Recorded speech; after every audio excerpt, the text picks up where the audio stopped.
Hello dear students. जैसे हमने आपसे वादा करा था कि हम आपके लिए प्रीलिम्स 2026 में बहुत मदद करने वाले हैं, तो बहुत सारे कोर्सेज हमारे लॉन्च है। उनमें से एक कोर्स हम यहाँ पर आपके लिए फ्री ऑफ कॉस्ट प्रोवाइड कर रहे हैं, दैट इज़ मॉडर्न हिस्ट्री का कोर्स।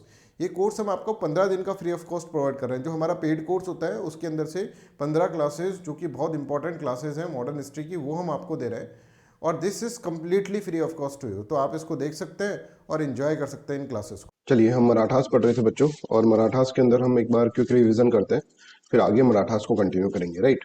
तो मराठास की कहानी स्टार्ट होगी मिडिवल इंडिया के अंदर। ठीक है, छत्रपति शिवाजी महाराज, ठीक है, इनसे स्टार्ट होती है। और छत्रपति शिवाजी महाराज जो होते हैं जब वो मर जाते हैं, उनकी डेथ के बाद फिर मॉडर्न इंडिया से स्टार्ट होता है। राइट। तो छत्रपति शिवाजी महाराज की दो बेटे थे, मैंने आपको बताया, संभाजी और राजाराम। राजाराम की शादी होती है ताराबाई से, और Tarabai become a prominent figure in the Mughal administration. ठीक है। और इनका जो बेटा होता है that is Shivaji second. Right. और यहाँ पर जो इनकी शादी होती है येशुबाई से। राइट। येशुबाई, और येशुबाई का बेटा जो होता है, ठीक है, Yesubai is not so much prominent figure, but Yesubai का जो बेटा होता है that is Shahu. He become a very prominent figure in the Maratha politics. Right. तो अब साहू को औरंगजेब जो होते हैं वो संभाजी को मारते हैं। ठीक है, छावा मूवी देखी होगी आपने। तो संभाजी महाराज को मारते हैं। राइट। और Sambhaji was very good fighter. ठीक है, उन्होंने बहुत सारे बैटल्स जीते थे, बहुत सारे, और मतलब ज्यादातर बैटल जीते थे, बहुत कम ऐसे बैटल थे जो वो हारे थे। तो ये was a very great fighter. ठीक है, और बहुत बड़े एक तरह से नेशनलिस्ट थे उस टाइम के, मतलब नेशनलिस्ट मतलब जो अपने राज्य के प्रति प्यार करता हो उसको। तो औरंगजेब ने उनको मारा। राइट। बट उनके बेटे को नहीं मारा, और उनकी वाइफ को भी नहीं मारा। और बेटे और वाइफ को बहुत ही एक तरह से कैप्टिविटी में रखा, बट रॉयल कैप्टिविटी में रखा, जिसके अंदर सारे इनको राइट्स दिए गए। इनको साहू को, मैंने बताया आपको, औरंगजेब जो होता है साहू को एक तरह से तुरुप का इक्का बोलते थे। राइट। हाँ ठीक है मनिंजा, तबीयत तो, बट गले में इन्फेक्शन तो काफी है। राइट। चल रहा है, चलो वो कोई बात नहीं है। ठीक है। शाहू जो है वो 6 से 7 साल के थे ना, तभी उनको एक तरह से कैप्टिविटी में डाल दिया था। राइट। तो मुगल पॉलिटिक्स के अंदर ये एक बहुत बड़ा डायमेंशन देखा गया कि इनको कैप्टिविटी में डाला गया, कि जब इनका काम आएगा तब हम इनको लेकर आएंगे। मीनवाइल ताराबाई जो है वो यहाँ पर रूल करती रहेंगी। ठीक है, अपने बेटे को एक तरह से मराठा का सरदार बना देंगी और खुद रूल करेंगी। राइट। और ताराबाई काफी टाइम तक रूल करती रहती हैं। राइट। और मुगल्स इनके खिलाफ होते हैं, और मुगल्स को एक तरह से चैलेंज देती रहती है। ठीक है, तो she become very very famous among the Maratha sardar, कि देखो एक ताराबाई जो है वो लड़ रही है किससे, मुगल से, और मुगल्स मीनवाइल इनको सपोर्ट करते रहेंगे। येशुबाई की जो टेरिटरीज होंगी, जागीर्स होंगी, उनको प्रोटेक्ट करते रहेंगे। राइट। तो अब क्या होता है, औरंगजेब की डेथ हो जाती है, हमने आपसे समझा था, औरंगजेब की डेथ हो जाती है तो साहू को छोड़ा जाता है, तुरुप का इक्का जो होता है औरंगजेब का। और यहाँ पर एक सिविल वार स्टार्ट हो जाता है बिटवीन ताराबाई एंड साहू। ताराबाई मना कर देती है कि साहू विल लेजिटिमेट रूलर के लिए मना कर देती है। ठीक है, और ताराबाई वर्सेस साहू यहाँ पर होता है। और इसके अंदर ये लड़ते रहते हैं। तो साहू सोचता है यार, अब मेरे को जीतना है, तो पेशवा को बहुत सारी पावर दे देता है। ठीक है। और पेशवा वर्सेस ताराबाई यहाँ पर होता है, और ताराबाई अल्टीमेटली डिफीट हो जाती है। और साहू जो होंगे वो सतारा से रूल करेंगे, है ना, दो रॉयल फैमिली बन जाती है मराठास की। सतारा से रूल करेंगे, और ये जो रूल करेंगे that is from the Kolhapur. But सारे सरदार, सब सब लोग जो हैं वो साहू को एक तरह से क्या करते हैं, सपोर्ट करने लग जाते हैं। But and Peshwa also become very important post. और पेशवा जो होते हैं वो भी सारे सरदारों को एक साथ लेकर आ जाते हैं मराठा के अंदर। और सरदार मतलब कमांडर्स। राइट। और एक तरह से यहाँ पर ये जो पर्सन होते हैं इनका नाम क्या होता है, कोई मेरे को बताएगा? याद करवाया था मैंने आपको। Anybody in the class? हाँ,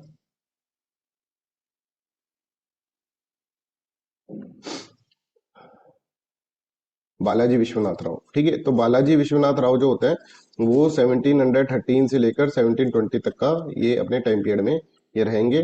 और यहाँ पर अगर आप देखेंगे तो सतारा से ये रूल करेंगे साहू के अंडर में, है ना। साहू ने इनको पावर दी थी, बट ऐसा नहीं कि रॉयल लेजिटिमेसी जो है, मैंने आपको एक क्वेश्चन भी कराया था उसके ऊपर, वो पूरी हट गई थी, वो हटेगी। That is after after some time. ठीक है, कुछ समय बाद, जिसको हम आगे चलकर देखेंगे, ट्रीटी ऑफ संगोला। ठीक है, उसके अंदर कॉन्स्टिट्यूशनल चेंज होंगे, और पेशवा को ही सबसे पावरफुल यहाँ पर बना दिया जाएगा, और king will become nominal head. ठीक है, इस तरह की कहानी आगे चलकर अपन इसके अंदर देखेंगे। तो I hope this is clear to everyone. तो यहाँ तक का डायमेंशन अपन को क्लियर हो गया था। अब आगे का डायमेंशन आप इसके अंदर समझते हैं। राइट।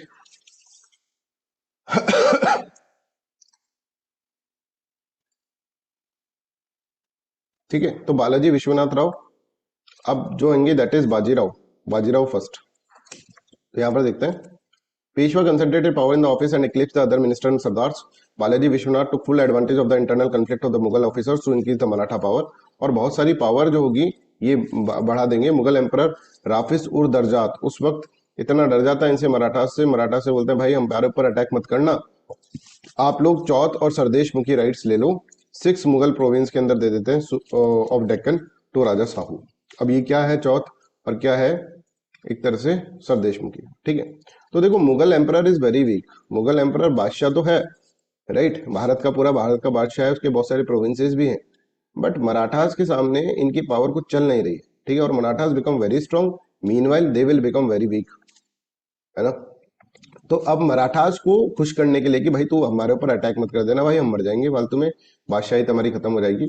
ये कहेंगे कि आपको क्या चाहिए, पैसा चाहिए होगा, ठीक है, और थोड़ा सा सम्मान चाहिए होगा, तो आपको एक चौथ नाम का टैक्स देंगे और सरदेश मुखी राइट्स आपको प्रोवाइड करेंगे, ठीक है। इसके बदले में मराठास से कहेंगे कि भाई हमें आप क्या करो, हमें आप एक तरह से प्रोटेक्शन प्रोवाइड कर दो। मतलब Mughals are taking protection from the Marathas, है ना। तो यहाँ पर देखो चौथ ले लो, ठीक है, चौथ एक टैक्स है, ले लो और प्रोटेक्शन दे दो, इस तरह से ये बात कर रहे हैं यहाँ पर, ठीक है। तो बालाजी विश्वनाथ राव जो थे, ठीक है, उनका एक सबसे बड़ा अचीवमेंट अपन बोल रहे हैं कि चौथ और सरदेश मुखी उन्होंने यहाँ पर स्टार्ट करवा दिया था वापस, राइट। चौथ ले लो मतलब प्रोटेक्शन दे दो, इसका मतलब क्या है कि आप चौथ टैक्स ले लो, हमारे कुछ मुगल प्रोविंसेस है उनके अंदर से चौथ आप ले सकते हो। चौथ का मतलब क्या होता है, 1/4, 1/4 का मतलब होता है 25%, समझ में आ रहा है।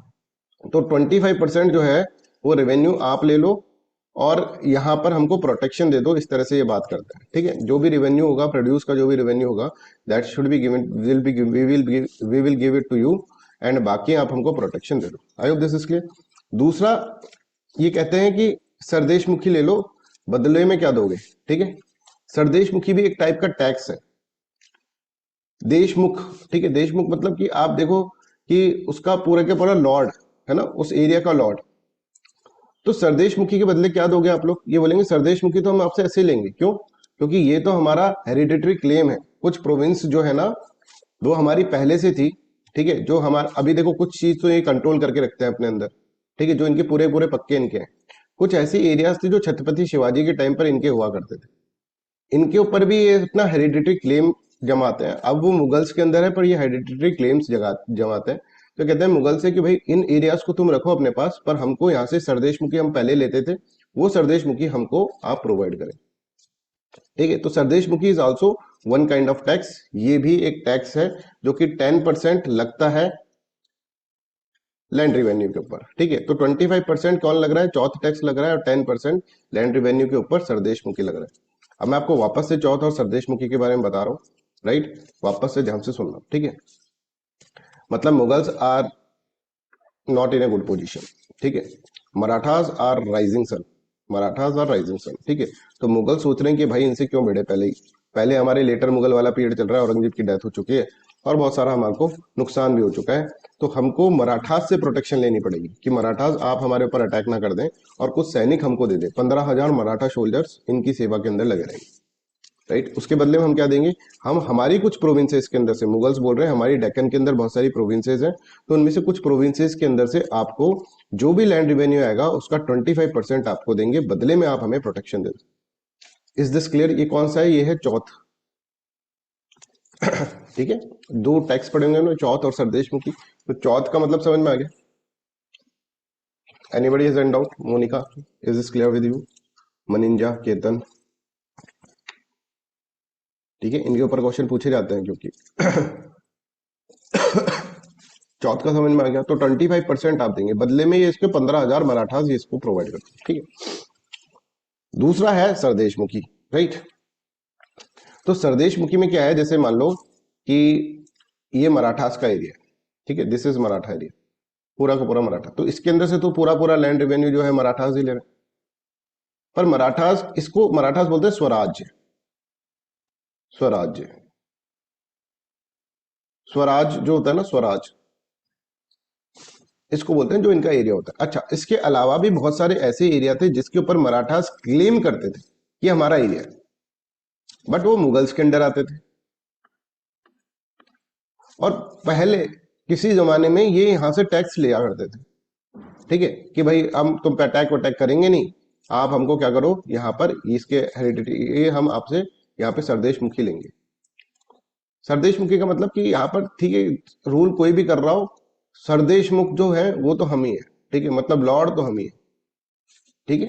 तो इस एरिया से ये क्या कर रहे हैं, ये कह रहे हैं कि ये जो एरियाज थे हमारे, ठीक है, जिससे हम पहले हेरिडिटरी क्लेम थे हमारे, राइट, है ना, हमारा हेरिडिटरी क्लेम है जिनके ऊपर, उसके अंदर से 10% रेवेन्यू हमें यहाँ से प्रोवाइड करोगे, और this is known as Sardeshmukhi. I hope this is clear. अब इसको पढ़ लेते हैं एक बार, फिर उसके ऊपर क्वेश्चन करेंगे, बिल्कुल क्लियर हो जाएगा, ठीक है।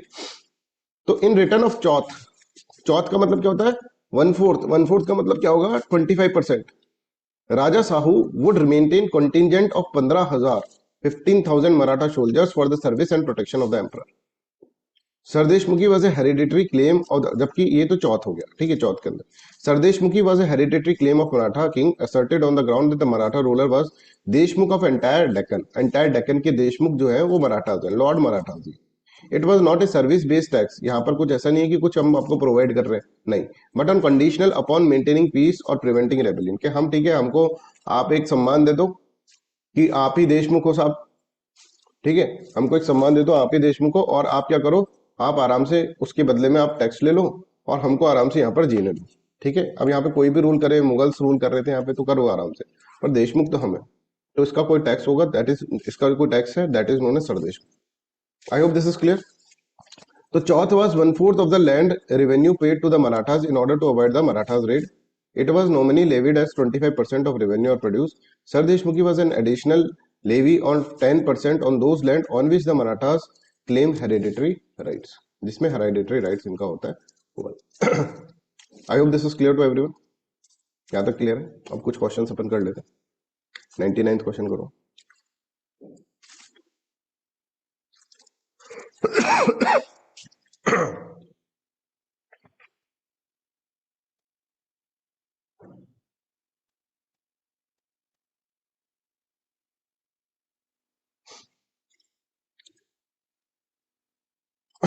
आप क्वेश्चन करो, मेरे को 2 मिनट दीजिए।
Yes. To consider the following statement about Balaji Vishwanathan, he was founder of Peshwa system. No, he was not the founder, right? He was the first Peshwa. अब कई लोग इसको समझते हैं ना founder. He was the first Peshwa to wield de facto sovereign authority. हाँ, de facto sovereign authority इनके पास है, right? तो सेकंड इज राइट है ना, जाके चौथ सरदेश मुखी ये सब चीजें कर रहे हैं, है ना, पॉलिटिकली भी आप देख रहे हैं. तो Sahu was there, but sovereign authority इनको दे रखी है कि आप अपने हिसाब से काम करो भाई, ठीक है, ये बंदा अपने हिसाब से काम करेगा. ये करो. Regarding Balaji Vishwanath Rao, consider following statement.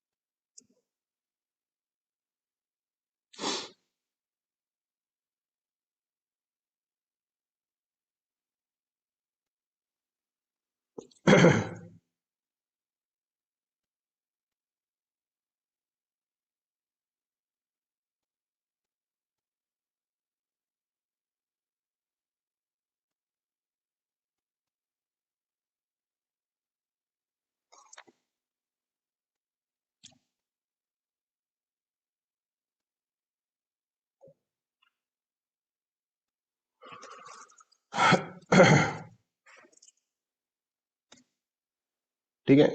His authority was legitimised by through Mughal diplomacy, Mughal diplomacy के थ्रू, ठीक है, कि मुगल से डिप्लोमेटिकली उसने काम करा तो उसकी लेजिटिमाइज्ड हो गई authority, right. He his rise was facilitated by Sahu Tarabai conflict, that is also correct. His governance mark the transition from charismatic to the bureaucratic rule. पहले जो रूलर हुआ करते थे जैसे छत्रपति शिवाजी, उनकी चलती रहती थी, राइट, करिश्मा होता था उनका. अब उसका ब्यूरोक्रेसी की तरफ ज्यादा टिल्ट हो गया. तो first second third will be the correct answer, D will be correct answer. 1-0 first करें.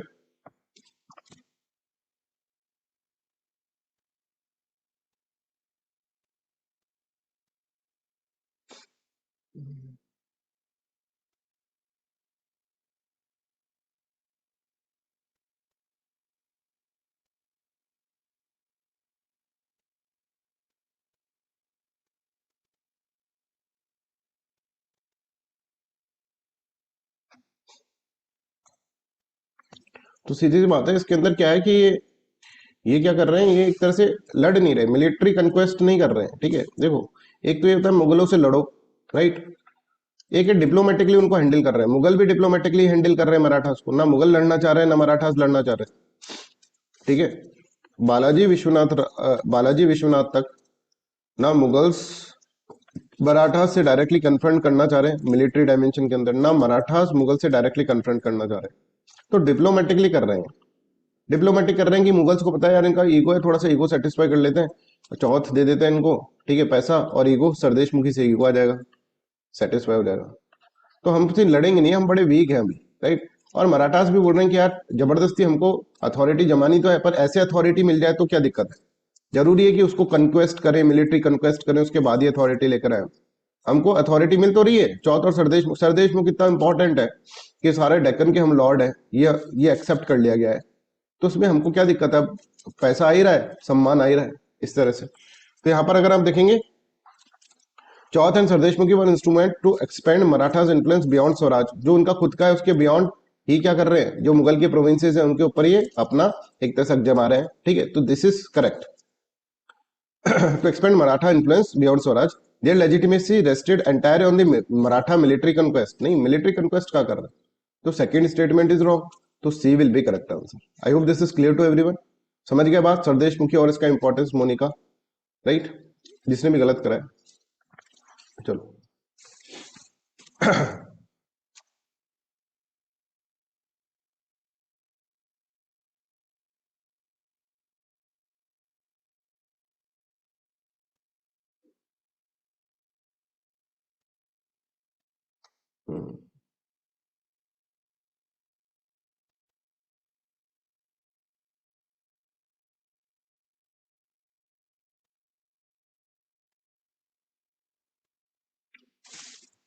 इतनी क्लियरिटी होनी चाहिए आपको. बस ये नहीं पता होना चाहिए कि सरदेश मुख और चौथ क्या है, राइट. हमको कंटेंट के साथ ये भी पता होना चाहिए कि इसका क्या इंपॉर्टेंस है, क्या सिग्निफिकेंस है इसका. चौथ एंड सरदेश मुखी enabled Marathas expansion without direct administration, that is correct. They reduce administrative burden of territorial annexation. अब इनको टेरिटरी अगर लेनी पड़ती, अगर मान लो जहां से ये चौथ ले रहे हैं, सरदेश मुखी ले रहे हैं, वहां से उनको टेरिटरी अनेक्स करनी पड़ती तो बहुत सारा मिलिट्री डालना पड़ता, एडमिनिस्ट्रेशन चलाना पड़ता, उसका देखना पड़ता पूरा का पूरा। वो सब चीजों से झंझट से हटा दिया, पैसा मिल रहा है बस, सम्मान मिल रहा है बस। They required continuous military presence to function, no this is not correct. तो C will be the correct answer, only one of the statement, और that is second statement is correct. ठीक है, I hope this is clear. तो यहाँ पर अपन ने इसके अंदर इस तरह से, तो this is the rain of the Balaji Vishwanath Rao. तो ये अपन को याद रखना है, ऐसा आ जाएगा चौथ और सरदेश मुखी के टाइम पर कौन सा पेशवा था, ऐसे अपन को याद। मराठास थोड़ा बड़ा है भाई, इसको अच्छे से अपन को याद करना पड़ेगा। मराठास के अंदर अगर आप देखें तो 4-5 क्लासेस लग जाती है अगर हम उसको अच्छे से पढ़ाएं, राइट, है ना। बट अपने जैसे अपन क्वेश्चंस कर रहे हैं इसके अंदर, और प्लस स्पेसिफिक होके पढ़ रहे हैं, वैसे पूरा ही पढ़ाऊंगा मैं इसके अंदर, कुछ छोड़ूंगा नहीं, राइट। पर जल्दी इसको खत्म कर देंगे, ठीक है, कल की क्लास तक ही खत्म हो जाएगा। Balaji Vishwanath died in 1720. He was succeeded as Peshwa by his 20-year-old son Bajirao. Bajirao first, Bajirao का नाम सुना है कोई मूवी इसके ऊपर, एनीबॉडी, कोई मूवी? बालाजी विश्वनाथ राव के बेटे थे बाजीराव, मूवी बाजीराव मस्तानी, वही वाले बाजीराव है, ठीक है।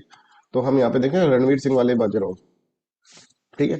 ये तो बालाजी विश्वनाथ राव के बेटे जो है बाजीराव, इनका कंट्रोवर्सी भी है, मस्तानी वाली कंट्रोवर्सी इसके अंदर है, ठीक है। मस्तानी जो थी हिंदू क्वीन थी, ठीक है, उसके साथ ये रिलेशनशिप में आए थे, तो इसको बहुत अपोज भी करा गया था। खैर वो सब चीजें हमको याद नहीं रखनी, हमको ये रखना है कि भाई बालाजी विश्वनाथ राव के बाद जो आए वो बाजीराव, वही रणवीर सिंह आए, राइट।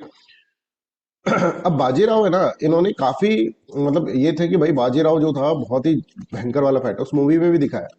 एक भी ऐसा बैटल नहीं जिसने हारा हो, सारे बैटल इसने जीते। और इन्होंने कहा कि यार हम क्या करें, हम, आपने देखा होगा मूवी के अंदर भी, कि हम क्यों ना भाई मुगल एम्पायर को चैलेंज करें, ठीक है। उसमें एक सीन है जिसमें वो बोल रहे थे कि हम दिल्ली की तरफ जाएंगे, दिल्ली की तरफ।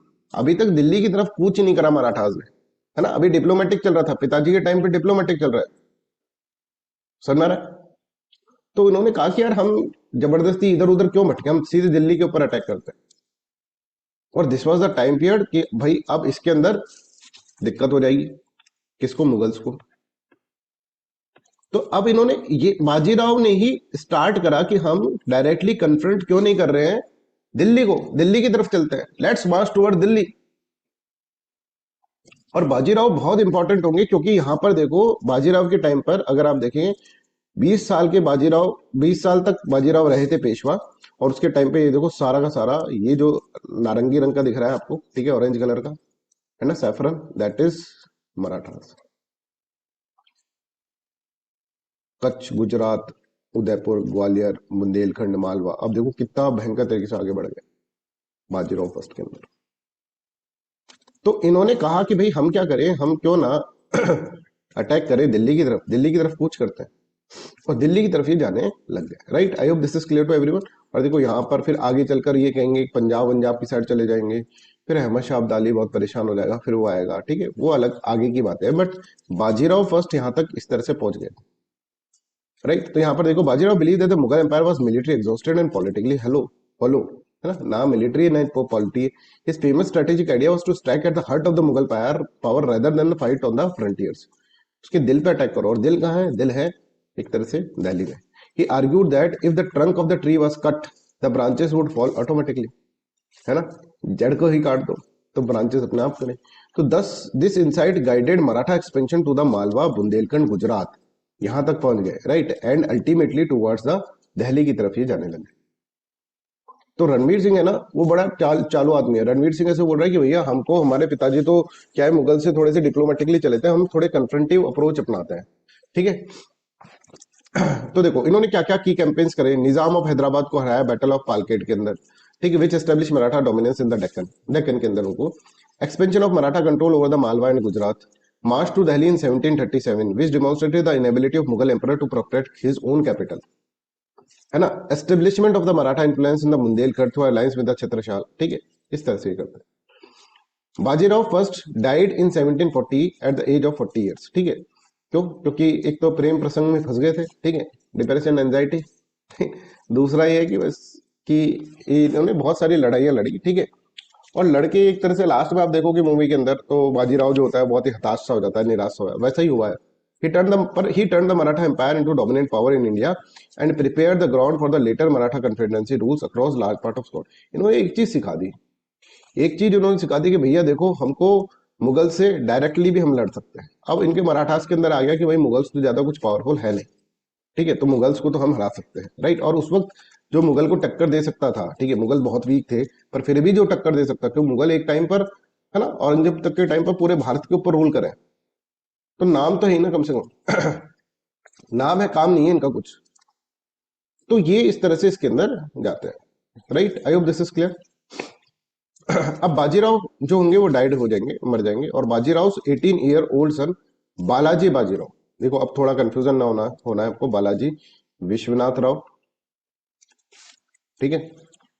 फिर बाजीराव, बाजीराव कहेगा कि मैं अपने बेटे का नाम है ना पिताजी पे रखूंगा, तो बाला पिताजी पे भी रखूंगा और मेरे पे भी रखूंगा, तो बालाजी बाजीराव आ रहा है, बाजीराव,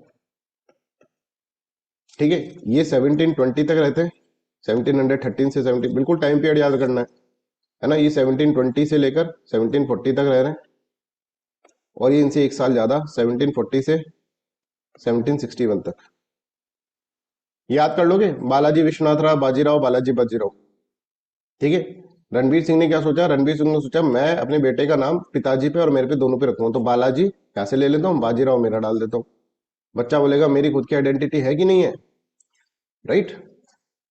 तो ऐसे अपन को याद रखना है। अब बिल्कुल ध्यान रखो कि जो मैं आपको अभी पढ़ा रहा हूं ना, इसको पढ़ते रहो, है ना, बिल्कुल ध्यान से सुनते रहो, राइट।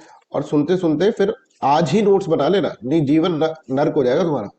आज ही नोट्स नहीं बनाओगे ना तो दिक्कत होती है, फिर बहुत जोर आएगा। आज नोट बनाओगे बिलीव में 10 मिनट के अंदर बन जाएंगे, और वो काम आएंगे जिंदगी भर। कभी और बनाओगे 15 साल बाद बनाओगे, ठीक है, मतलब 1-2 महीने बाद बनाओगे ना तो बहुत बुरी स्थिति हो जाएगी। अभी तुम्हें पता चल रहा है तुमसे नोट्स बनवा रहा हूं मैं, तो कितना जोर आया 5 लेक्चर के नोट्स बनाने में, प्राण निकल गए सबके कि सर आज दे देंगे, कल दे देंगे, सर ये हो गया, तबीयत खराब हो गया, ये हो गया, ये हो गया। नोट्स तो बनाने ही है ना, तो डेली के बनाओ, इसका मतलब डेली के बनाओ। ये दिमाग में डालने के लिए तुमसे ये कहा है हमने, डेली के नोट्स बनाओ और डेली के नोट्स मेरे को दिखाओ, डेली भेजा करो, ठीक है। नहीं तो पेरेंट्स के नंबर तो है ही मेरे पास, मैं लास्ट रिजॉर्ट मेरे पास वही है, मैं सच बोल रहा हूँ आप लोगों से। अगर आप नहीं करोगे ना, मेहनत नहीं करोगे तो करना पड़ेगा मेरे को, ठीक है। और वो फिर पेरेंट्स को है ना बहुत फील होता है, फिर वो सोचते हैं यार क्या बेटे को इतना पढ़ा रहे हैं जबरदस्ती, उसका टीचर ही ऐसे बोल रहा है, तो मेरे को वो करने मत दो। मेरे को पता है कि पेरेंट्स बहुत गलत फील करते हैं, नेगेटिव आपके प्रति नेगेटिव फील करने लग जाएंगे। इतना पैसा दे रहे हैं, इतनी दूर रह रहे हो आप लोग उनसे, है ना। तो उसके अंदर आप मेरे को ये सब करने पे मजबूर मत करो, पढ़ाई करो, टाइमली टेस्ट दो। चलो 103।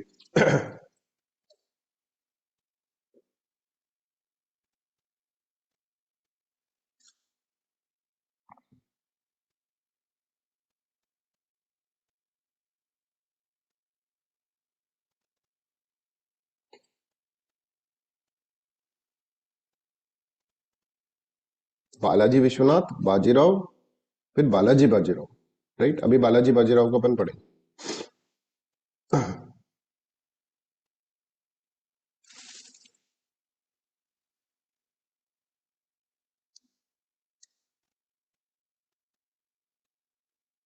Under Bajirao first the Peshwa become the primary architect of the Marathas expansion, ठीक है। Bajirao formally abolish authority of Chhatrapati, no, तो A will be correct answer. ये करो 104।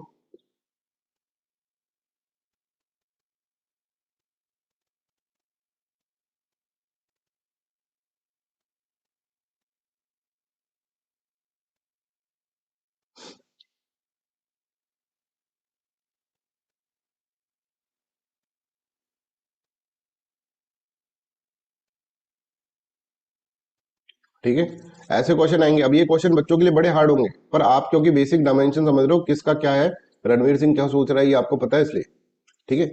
अब हम ये समझ गए भाई, बालाजी विश्वनाथ राव बाजीराव और बालाजी बाजीराव। अब बालाजी बाजीराव का पीरियड चल रहा है, he is also great administrator, ठीक है। बट इसके पीरियड में एक बहुत बड़ा काम हो जाएगा, वो जो साहू जी थे, उनकी हो जाएगी डेथ, मर गए, डेथ हो गई। और साहू की डेथ होते ही कौन छत्रपति बनेगा, छत्रपति कौन बनेगा, ठीक है, महाराज कौन बनेगा, इसके ऊपर हो जाएगी लड़ाई।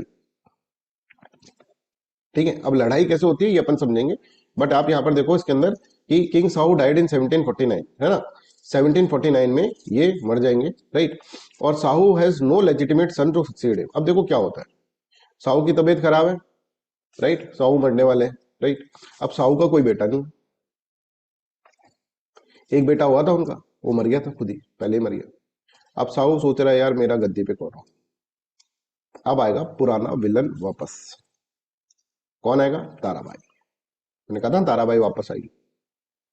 ताराबाई गोद में एक बेटा लेकर आएगी, कौन, शिवाजी सेकंड, नहीं शिवाजी सेकंड नहीं, राइट। बोलेगी राजा राम फर्स्ट, राजा राम सेकंड, है ना, राजा राम सेकंड। राजा राम तो इनके पति का नाम था, पति के नाम पे ही, है ना। पहले देखो ताराबाई की स्टाइल देखो, पहले दादा के नाम पे रखा था शिवाजी सेकंड, अब पति के नाम पे रखा हुआ एक बेटा लेके आ रही राजा राम सेकंड। ये कहेगी कि ये है ना एक्चुअली राजा राम का बेटा है, राजा राम का बेटा है राजा राम सेकंड।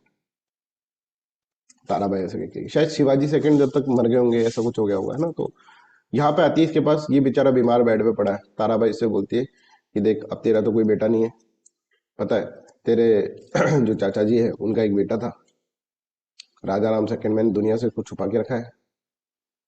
अब इसको, अब देखो वंशज चलने चाहिए, कोई और लेगा गद्दी, क्या मतलब है, तो राजा राम सेकंड को ही अपन बना देते हैं। ताराबाई इस तरह से बोले, ये बोलेगा ठीक है भाई राजा राम सेकंड को बना देते हैं, इतने में मर जाएगा।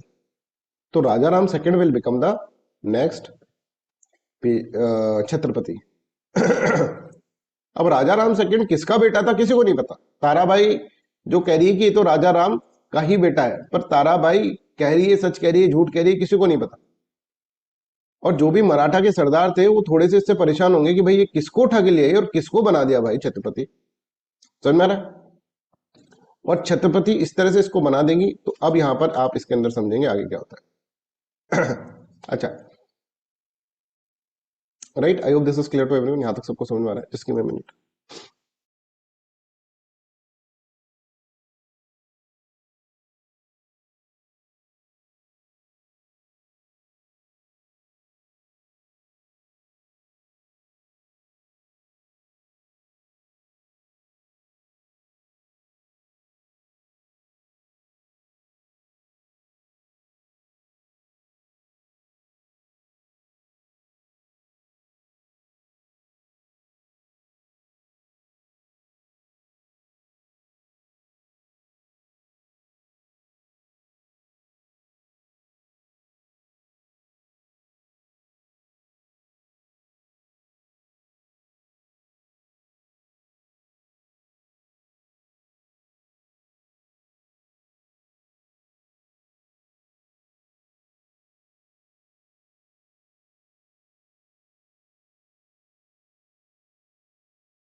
ठीक है, यहां तक समझ में आ रहा है। तो Sahu had no legitimate son to succeed him, his son from the Saguna Bai, उनकी डेथ हो जाती है, राइट, सन की डेथ हो जाती है। उसके बाद अगर हम देखेंगे Tarabai after being release from the confinement return to the सराय politics and sought to regain influence. She persuaded Sahu to adopt a boy name Ramraj, है ना, राजा राम का रामराज, राजा राम सेकंड का, also known as Raja Ram second, claiming him to be the son of the Raja Ram and thus a legitimate Bhosle है, right. Tarabai try to control Ramraj, Raja Ram second, and even disallowed from the Chhatrapati to his Peshwa. ठीक है, अब क्या करती है ताराबाई, उसको पूरा का पूरा कंट्रोल करके रखती है ना, राजा राम सेकंड को, right. I hope this is clear. अब ये पूरा कंट्रोल करके रख रही है इसको, भाई को किसी से मिलने नहीं दे रही, पेशवा से भी नहीं मिलने दे रही, पेशवा से बोल रही मिल तो मेरे से मिल, इससे तो कोई नहीं मिलेगा। और एक तरह से इसको कंट्रोल करके रखी है। इसको खुद को पसंद नहीं आ रहा है कि यार मेरे को राजा बना रखा है छत्रपति और मेरे को कुछ करने नहीं दे रही, और ये खुद इससे परेशान हो जाएगा ताराबाई से। अभी ताराबाई से लड़ने लग जाएगा, ताराबाई बोलेगा, फिर ताराबाई से लड़ने लग जाएगा तो ये पेशवा के साथ मिलकर ताराबाई को हटाने की सोचने लग जाएगा। तो ताराबाई क्या करेंगी, ताराबाई इस तरह से बोलेंगी, अरे ये तो ऐसे में उठा के लाई थी, ये तो कोई बेटा नहीं है राजा राम का। Right, I hope this is clear. But फिर ताराबाई की चलेगी, सब सोचेंगे यार ये कैसी औरत है, क्या क्या कर रही है ये जबरदस्ती, तो ताराबाई को फिर क्या कर दिया जाएगा, साइडलाइन कर दिया जाएगा। ठीक है, और राजा राम सेकंड और पेशवा के साथ मिलकर ये क्या करेगा, ये राज्य करेगा। I hope this is clear to everyone. Raja Ram second बच्चा है, 15 एक साल का बच्चा है, right. I hope this is clear to everyone, यहां तक समझ में आ रहा है। तो हुआ क्या, साहू की डेथ होगी, और साहू की डेथ होगी तो कोई नेचुरल हायर के पास है नहीं, छत्रपति कौन बनेगा। तो ताराबाई आई, बोली राजा राम सेकंड को बना दे, ये राजा राम का ही बेटा है, राइट। राजा राम सेकंड को बना दिया, पर राजा राम सेकंड को ताराबाई बिल्कुल एक तरह से कंट्रोल में करने लग गई, ना इसको पेशवा से मिलने देते। राजा राम सेकंड ही बेचारा परेशान हो गया, इसने पेशवा से फोन पे बात करी, भाई मेरी मम्मी तो मिलने नहीं दे रही तेरे से। तो ये बोलेगा एक कि यार क्या करें हम, तो ये इसके अगेंस्ट में हो जाएगा राजा राम। तो ये बोल देगी ये तो इम्पोस्टर है, मतलब ये कोई एक लेजिटिमेट है नहीं है, ये उसका बेटा नहीं है, राइट। तो फिर अब राजा राम और पेशवा, अब सब लोग सोचेंगे यार ताराबाई कैसी औरत है भाई, क्या कर रही, गद्दी के लिए क्या क्या कर रही है, राइट, शुरू से ऐसी है। तो सब इसको साइडलाइन कर देंगे, और पेशवा और राजा राम सेकंड ये दोनों मिलकर रूल करेंगे। I hope this is clear to everyone. क्या तक सबको क्लियर है कहानी, ठीक है। तो देखो, Tarabai try to control Rajaram and even disallowed to access to the Chhatrapati to his Peshwa, but soon Rajaram protested against her overbearing nature. As a result Tarabai declare Ramraj और Rajaram second to be impostor, alleging that he was not the real son of the Rajaram. लो भाई, तो फिर क्यों लाई थी इसको, खुद ही बोलती है, खुद ही मना करती है। फिर देयर आफ्टर राजाराम और राजाराम सेकंड और रामराज, ठीक है एक ही है ना, राजाराम सेकंड और रामराज है ना, work in close union with the Peshwa. अब पेशवा से बहुत क्लोज आ जाते हैं, पेशवा और राजा राम सेकंड इतने क्लोज आ जाएंगे कि राजा राम सेकंड बोलेंगे देख भाई जो हूं मैं तेरे कारण ही हूं, नहीं मेरी मम्मी ने तो कर दिया था मेरा काम, राइट, मेरे को इम्पोस्टर बोल दिया था, तूने सपोर्ट करा इसलिए मैं बच गया, राइट। तो ये ऐसे बोलेंगे कि अब मैं तुमको है ना सारी पावर दूंगा, एडमिनिस्ट्रेटिवली सारी पावर दूंगा। बोले वो तो मेरे पास पहले से है, पेशवा बोलेगा नहीं, कॉन्स्टिट्यूशन के अंदर चेंज करा जाएगा, एक ट्रीटी करी जाएगी, और उस ट्रीटी से तुमको सारी पावर मैं दूंगा, और मैं एक नॉमिनल हेड कि आज से Chhatrapati sorry will be a nominal head, और रियल हेड तेरे को बनाया जाएगा ऑन पेपर। पेपर का मतलब क्या है, एक ट्रीटी करी जाएगी, that is known as treaty of Sangola. तो what Raja Ram second is saying, Raja Ram is saying to Peshwa, ध्यान से सुनना, पेशवा से ऐसे बोल रहे हैं कि भाई तेरे कारण मैं बचा, लेट्स हैव ए ट्रीटी, ठीक है। और ट्रीटी से पहले हम एक साथ में चलकर, क्योंकि गर्मियों के दिन थे बहुत ज्यादा, पसीने आ रहे थे इनके, साथ में चलकर एक गोला खाते हैं, बर्फ का गोला, संग, हम संग साथ में मिलकर गोला खाएंगे, संग गोला। कौन खा रहा है, पेशवा और Rajaram first. I hope this is clear to everyone, इस तरह से आपको याद रखना है। तो बालाजी बाजीराव के साथ गोला कौन खाता है, गोला खाता है रामराज, राइट, इस तरह से अपन को देखना। तो after the death of the Shahu and the treaty of Sangola with Ramraj nominal head बन गया ये, Peshwa become the sole controller of the Maratha kingdom, Maratha kingdom का सोल कंट्रोलर हो गया। और ट्रीटी ऑफ संगोला की ये पॉइंट्स हैं, Ramraj were recognise as a legitimate Chhatrapati of the Satara, ठीक है, Chhatrapati agree to reside at Satara permanently, not interfere in the administration, administration में इंटरफेयर नहीं करें। All executive, military, revenue, diplomatic power were vested into the Peshwa. The Peshwa would rule in the name of Chhatrapati, issuing orders, सनद, सब कुछ उसके behalf में वही करेगा। ये एक तरह से जैसा हमारा प्रेसिडेंट है वैसा ही बन जाएगा, और प्राइम मिनिस्टर बन जाएगा Peshwa. Chhatrapati was granted a fixed allowance and jagirs for the maintenance, थोड़ा पैसा वैसा ले ले, बाकी कुछ तेरे को बोलना नहीं है, चुप रहना है, गोला खिलाया ना तेरे को, बस संग गोला, राइट, संग में गोला खा लिया अपन ने, right. The Maratha state was to be governed by the Peshwa with the support of the Maratha chiefs. I hope this is clear to everyone. तो अगर आप देखेंगे तो पेशवा जो पोस्ट थी, ठीक है, उसको किस तरह का इसका इवोल्यूशन हुआ, आप देखिए छत्रपति शिवाजी में ही वाज जस्ट एडवाइजर, ठीक है, बट साहू के बाद, महाराज साहू के बाद ये जो पेशवा बनेंगे वेरी पावरफुल, वेरी पावरफुल, ठीक है। बालाजी विश्वनाथ राव चौथ देशमुखी डिप्लोमेटिक रिलेशन एस्टेब्लिश कर रहा है, जीत रहा है टेरिटरीज को, सबको मार रहा है, राइट, ये सब चीजें, right, but still he is adviser on the paper, right. फिर साहू की डेथ होती है और राजा राम सेकंड जो आते हैं वो इनके साथ गोला खा लेते हैं, संगोला, राइट। और यहां पर Peshwa become very very powerful on paper also, and Chhatrapati will become what, Chhatrapati will become a titular head और nominal head. Is this clear? This is known as treaty of Sangola, है ना, बालाजी बाजीराव पेशवास के अंदर, राइट। चलो, तो यहां पर करो संगोला एग्रीमेंट के ऊपर कुछ क्वेश्चंस अपन कर लेते हैं।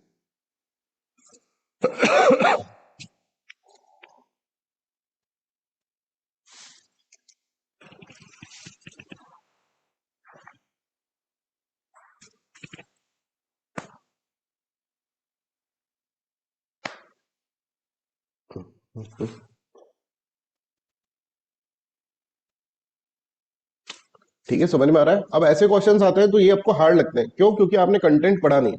सीधी सी बात है, ऐसा कोई आ जाएगा संगोला, भाई संगोला एग्रीमेंट ही नहीं पढ़ा हुआ तो कैसे करो?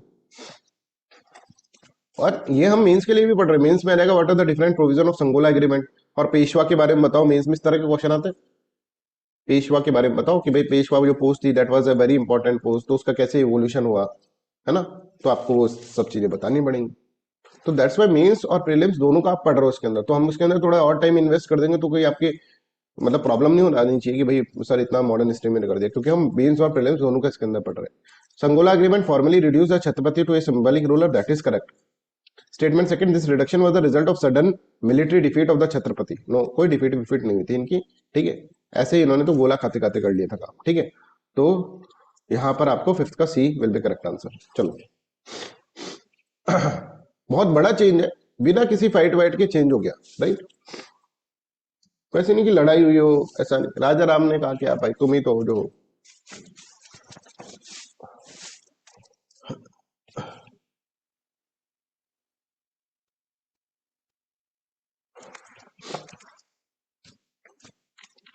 रिलीज, इनमें बहुत सारा वो है, प्रॉब्लम है ना, वो ये पेशवाओं में लड़ाई होंगी, राइट, इस तरह से, तो थोड़ा बड़ा हो जाता है इसलिए मराठा पॉलिटिक्स, बट बहुत इंपॉर्टेंट है भाई, बहुत इंपॉर्टेंट। ये समझ रहे हैं, मोनार्की तो रहेगी ना, एंड ऑफ मोनार्की थोड़ी ना हो जाएगी। अब आधा अधूरा पड़े होते तो लगा देते इसको भी सही।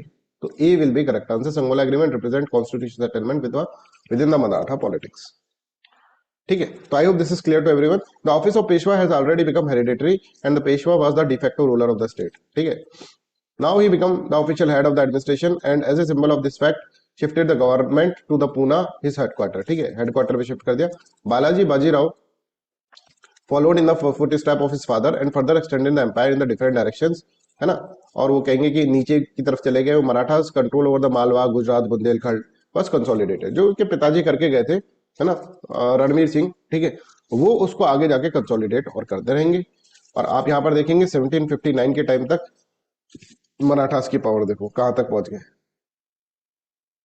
ठीक है, राइट। सब पे इनका राज चल रहा है 1759 तक, Marathas, high tide of the Maratha empire 1759। और ये जब होंगे, राइट, यहां तक जब पहुंच जाएंगे तब अब दिक्कत होगी लोगों को, राइट। दिल्ली भी एक तरह से इन्होंने ही ऑलमोस्ट कैप्चर कर रखा है, बट यहाँ पर दिल्ली में कुछ पावर स्ट्रगल चल रहा है, मैं आपको बताऊंगा उसके बारे में, है ना। ये सबसे ज्यादा है, मतलब अभी ये पहुंचे नहीं है, ये पहुंच गए हैं इस तरफ से, और यहाँ पर देखो सबसे हाई टाइड है किसकी, मराठा एम्पायर की, 1759 का टाइम चल रहा है। बट किस्मत थोड़ी सी खराब थी, नहीं तो मराठास पूरा रूल करते भारत को, ठीक है, बट बहुत ही शॉर्ट स्पेन ऑफ टाइम तक ये टाइड रहेगी, हाई टाइड, ठीक है। तो by mid 18th century the Maratha had emerged as a dominant power after the decline of the Mughal Empire. Under the Peshwas, they extended their influence up to Delhi, Punjab and beyond, the acting as a protector of the Mughal emperor but exercising real authority, है ना, कि भाई हम तुम्हारे protector वोटेक्टर नहीं है, अब हम रियल अथॉरिटी यहाँ पर बन रहे हैं। द नॉर्थवर्ड एक्सटेंशन, अब पर दिक्कत ऐसा हो जाएगा, उनके बहुत अच्छे दिन चल रहे हैं मराठास के, ठीक है, और खूब आराम से वो क्या कर रहे हैं, मजे कर रहे हैं, ठीक है, पूरा पूरा ऊपर तक नॉर्थ तक जाके आ रहे हैं, बोले चल घूम के आते हैं, नॉर्थ में चल के बाइक पे बैठ के घूमे आए, राइट, और वो एरिया अपना ले लिया। मुगल एम्पायर एम्परर अभी भी है, ठीक है, समझो, मुगल एम्परर तो लास्ट तक रहेगा, राइट, बट उसका कोई रियल पावर नहीं है, सब कुछ मराठास ही कंट्रोल करके रख रखे हैं।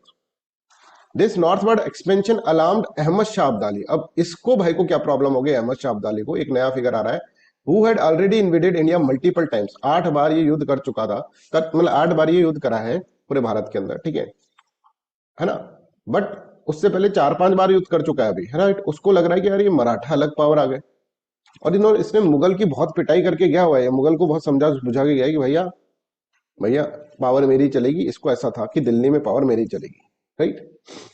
तो अहमद शाह अब्दाली फिगर क्या था, अभी धीरे धीरे समझ में आएगी चीज, वो हमको डायमेंशन समझना हो। अहमद शाह अब्दाली वाज ए अफगानी, अफगानी, ठीक है। पहले किसी टाइम पे एक नादिर शाह हुआ करता था, नादिर शाह, ईरान का रूल। नादिर शाह भी भारत के अंदर आया, इसके बारे में हम सेपरेटली पढ़ेंगे।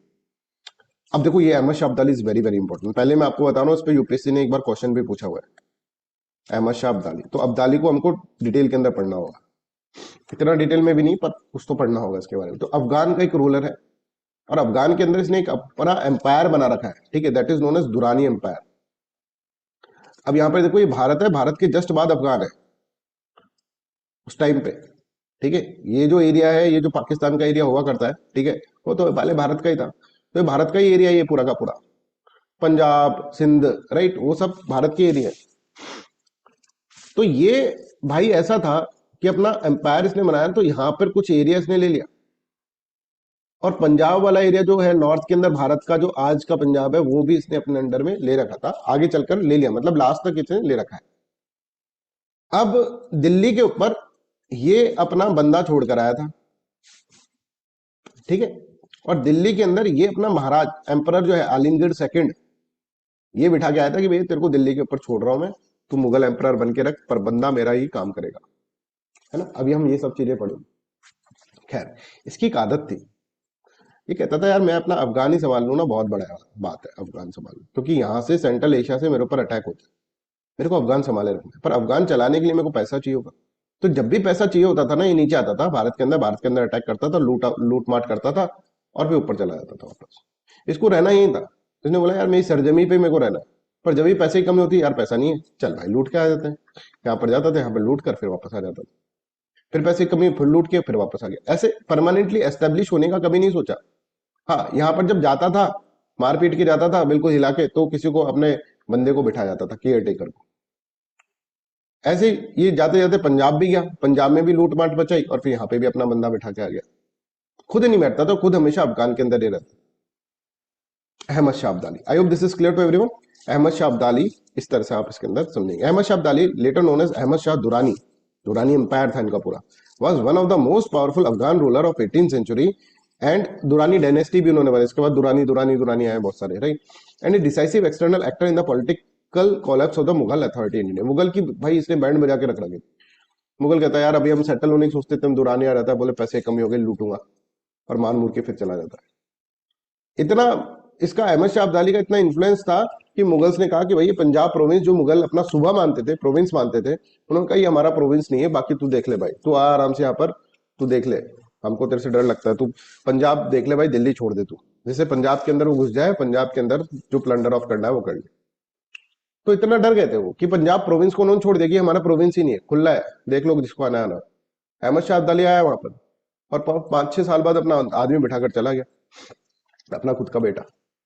ऐसा हो रहा है। अभी मराठास नीचे है, ग्रो कर रहे हैं मराठास। जब मराठास ये सब देखेंगे उनको बहुत बुरा लगेगा, और उनको बुरा लगेगा तो वो ये सब चीजों को रेक्टिफाई करेंगे, तो अहमद शाह अब्दाली को बुरा लग जाएगा, और भाई इसको बुरा लगता है, फिर तो दिक्कत हो जाती है, ठीक है। तो अब यहाँ पर समझो, धीरे धीरे चीजें समझ में आएंगी, कहानी की तरह समझो। ही served under the Nadir Shah of Persia, one of the greatest military commander of the time, when Nadir Shah invaded India in 70। इसने भी इन्वेड करा, तो फर्स्ट हैंड एक्सपोजर उसको पता चल गया कि यहाँ पर तो बहुत वेल्थ है और मिलिट्री वीकनेस है मुगल एम्पायर की। After Nadir Shah assassination in 1774, Abdali emerged as a leading military commander, और यहाँ पर in the same year Afghan chiefs elected him as a leader of Kandahar, where he assumed the title Ahmad Shah Durrani and founded the empire Durrani Empire. This empire is considered the foundation of the modern Afghan state. I hope this is clear to everyone. और ये Durrani empire अगर आप देखोगे तो it spanned regions of the central, south, west Asia, including present day Afghanistan, Pakistan, northeastern, south eastern Iran, eastern Turkmenistan and part of the north India. इतना सारा area जो है that is known as what, that is known as Durrani empire. अगर मैंने इसका map डाला हो गलती से, मैप डाला नहीं ना इसका, समझ आ रहा है, दुरानी एम्पायर इसने खड़ा कर दिया। तो एट इट्स पीक, मतलब पूरा का पूरा एरिया जो है वो यहाँ पर इसके एरिया आ रहा है दुरानी एम्पायर का। At its peak it was the most powerful Muslim empire after the Ottoman Empire. Ahmad Shah unified various Pashtun tribes. Pashtun tribes बहुत भयंकर ट्राइब्स होती है ना, पाश्तून ट्राइब्स अभी भी बॉर्डर के ऊपर है इंडिया और वो ये जो अफगानिस्तान और पाकिस्तान के बॉर्डर है, डूरांड लाइन जिसको अपन बोलते हैं, डूरांड लाइन, राइट, समझ में आ रहा है? तो डूरांड लाइन के ऊपर पाश्तून ट्राइब्स है और वो एक अपने आप में आप देखेंगे ना तो एक तरह से फाइटर ट्राइब होती है वो, ठीक है। तो पाश्तून ट्राइब मतलब इतने लंबे चौड़े से होते हैं, ठीक है, सैनिक जैसा बने रहते हैं, राइट, है ना। और बलूच बलूच और ये पाश्तून, अभी आपने देखा होगा रणवीर सिंह का वो देखना, इसमें मूवी के अंदर ये जो धुरंधर मूवी आई है उसके अंदर वो देखना एक बार फिजिक उसका, वैसा ही मतलब वो नॉर्मल फिजिक है वहां के लोगों का, ठीक है, समझ में आ रहा है। तो Ahmad Shah unified various Pashtun tribes with the support of the Baloch allies to establish the empire. Durranis were from the Popalzai branch of the Pashtun Durranis, ठीक है, ट्राइब है ना।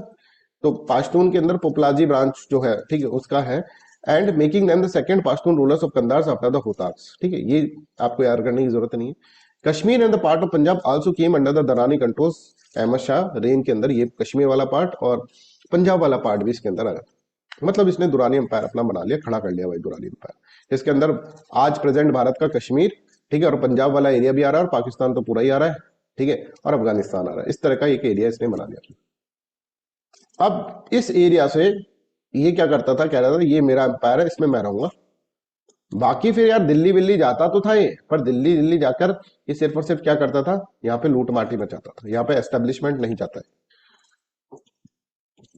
तो ड्यूरिंग अब यहाँ पर देखो, from this base he launched a series of the invasions into the India 1748-1767 exploiting the weakness of the Mughal emperor, ठीक है। During this invasion Abdali repeatedly harassed the Mughals who were no longer capable of defending their frontiers.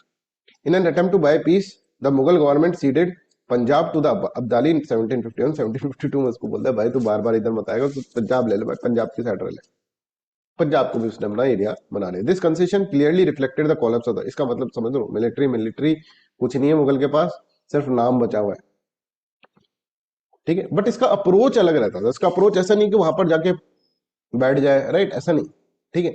इसका approach ये रहता था, unlike the Britishers और later colony power, Ahmad Shah Abdali had no longer administrative और settlement agenda in India, his objective were very pragmatic, बहुत ही pragmatic objective था, to secure Afghan border against the Persia and the central Asian threat, ठीक है, पीछे से कोई मार नहीं दे अफगानिस्तान को, सेंट्रल एशिया और इस तरफ से, to extract wealth from the India to sustain his empire, ये इसका इंडिया के लिए स्ट्रेटेजी था। To prevent the rise of strong Indian power particularly, अब इंडिया के अंदर से उसको लूटना है तो कहीं कोई ऐसी पावर ना डेवलप हो जाए, मुगल वीक है वो ठीक है हमारे लिए, वहां से अपन लेकर आएंगे आराम से। और एक तरह से प्रोटेक्टर ऑफ इस्लाम बोलता था, ये सुन्नी ट्रेडिशन का प्रोटेक्टर अपने आप को बोलता था। और पर्शिया जो कि आप देखेंगे आज का ईरान है, जो कि शिया ट्रेडिशन को फॉलो करता है, उसके अगेंस्ट में ये रहता था, एंड एक्सपेंडिंग मराठा, ये इसका था।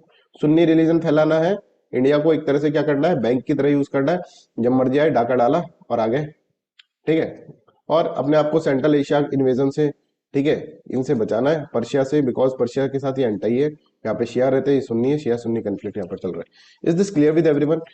इसका मतलब समझ में आ रहा है सबको? हाँ, पाश्तूनिस्तान का डिमांड अभी भी चल रहा है डूरेंट लाइन पर, है ना। I hope this is clear. अब वो दिल्ली वाले परेशान रह रहे हैं, मुगल वो सोच रहा है यार भाई मेरे को है ना कभी भी अटैक कर देता है, तो मुगल ने कहा कि भाई ये पंजाब का प्रोविंस ही नहीं है मेरा, तो आ यार यहाँ पर बैठा आराम से। पर एक बार अहमद शाह अब्दाली को फिर 1757 के पास 7 के बाद के आसपास की बेटी की शादी करनी थी, बेटी की शादी में पैसा लगता है, दहेज वहेज ऐसे करनी नहीं थी, बस बता रहे थे, तो उसने बोला फिर जाके दिल्ली खड़काया था, ठीक है, उससे लूट करा देंगे। दिल्ली गए, मुगल्स को बोला अरे भाई कैसे हो, बोले यार ये फिर आ गया, फिर मारा इनको बुरी तरह से मुगल्स को, और पैसा वैसा लूट लिया, बेटी की दहेज के लिए पैसा इकट्ठा करना है, समझ में आ रहा। और यहाँ पे फिर एक आलमगीर सेकंड को बोला कि यार तू देख मेरा पिट्ठू है, तू मुगल एम्परर अपने आप को बोलता हो, तू मेरा पिट्ठू है, क्या है तू, बोले मैं पिट्ठू हूं, राइट। आलमगीर सेकंड इस तरह से बोले, मैं तेरे को यहाँ पे अपॉइंट करके जा रहा हूँ, देखो रूल वूल नहीं करना है भाई, कहीं तो सोचे कि मेरे को रूलर बना दिया, रूल करेंगे, यहाँ पे बंदे छोड़ के जा रहा हूं मैं। एक रोहला नाम की जगह थी अफगानिस्तान के अंदर, उसका चीफ था, ठीक है, नजीम उद्दौला उद्दौला, ठीक है, उसको ही बैठा कर जाएगा, बोले ये देखेगा तेरा सारा, ठीक है, ये सब तू राजा होगा, ये बख्शी होगा, मीर बख्शी मतलब सबसे इंपॉर्टेंट कमांडर, और तेरे को कुछ नहीं करना है, तू आराम से पलंग तोड़, ठीक है, सो जा तू आराम से। ये भाई ये करेगा, सब कुछ करेगा। आलमगीर सेकंड कहेगा ठीक है सर मेरे को नींद से आ रही है, बोले हाँ ये सही है, जा सो जा। समझ में आ रहा है? तो 757 में ये आकर इस तरह से यहाँ पर ये करके चले जाएंगे। तो यहाँ पर देखो 757 Ahmad Shah Abdali invaded again, captured Delhi. He plundered the city but did not abolish the Mughal empire. Instead, he recognized Alamgir II as a Mughal emperor, thereby retaining the facade of Mughal sovereignty. Or to secure Afghanistan interest in India, after his departure, Abdali appointed Ruhollah chief Nazim ul Dawla as Mir Bakshi of the Mughal empire. पूरा Mughal empire ये सवाल है। Nazim-ud-Dawla effectively acted as Abdali's supreme agent in the Delhi, overseeing imperial affairs on his behalf. Abdali also left behind an Afghan caretaker force to keep watch over the Mughal emperor. है ना, एक force भी छोड़ के चले गए कि भाई कहीं किसी दिन इसकी बादशाही इसके अंदर से उबाल मारे तो ये फोर्सेस तुम देख लेना उसको। इस तरह से ही चल के आएंगे। आई होप दिस इज क्लियर। कहानी समझ में आ रही है सबको? सब बच्चे एक बार बता दो, Monika, Manoj, मनिंजा, Ketan, तलवीन, Anjali.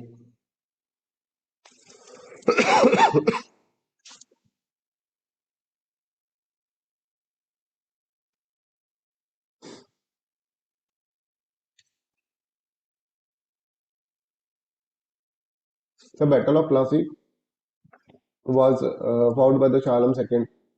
So when Mughals defeat why Abdali, Abdali को मतलब नहीं है ना, अब्दाली को मतलब नहीं है कि भाई इस तरह से यहाँ पर कुछ डिफीट विफीट हो रहा है और ऐसा हो रहा है। अब्दाली अपने आप क्या कर रहा है कि बस यहाँ पर तो वो बैटल जो हुआ था वो तो बंगाल के अंदर हुआ था। समझ में आ रहा है? बंगाल के अंदर हुआ है बैटल ऑफ प्लासी, वहां पे इसने सपोर्ट करा है। और ये इस तरह से ये एक तरह से शाह आलम सेकंड चला जाएगा तो इसके लिए तो बढ़िया ही है, ये अपना आलमगीर को अपॉइंट करके आ जाएगा यहाँ पर, आलमगीर सेकंड को। समझ में आ रहा है? तो वो तो बंगाल के अंदर बैटल हो रहा है, उसके अंदर ब्रिटिश जो है ठीक है वो उसको हटा रहे हैं नवाब को उधर से।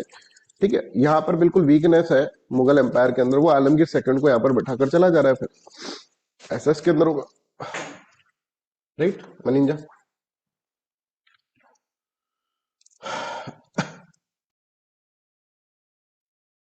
ठीक है, उसके बाद ही आलमगीर सेकंड यहाँ पर एस्टेब्लिश करके चला जाएगा। तो ये इस तरह से होगा। अब ये ऐसे बोलेगा एक और काम मैं कर जाता हूँ, ये लाहौर जो है ना, लाहौर बड़ा अच्छा लगा इसको, लाहौर ठीक है, और पंजाब की साइड वाला एरिया ठीक है, वो सब इसको अच्छा लगेगा। राइट, तो अपने बेटे को बोलेगा, इसका एक बेटा था तिमूर शाह, बेटा तिमूर, हाँ पापा आप लाहौर में रहे गवर्नर, यहाँ का चीजें देखें।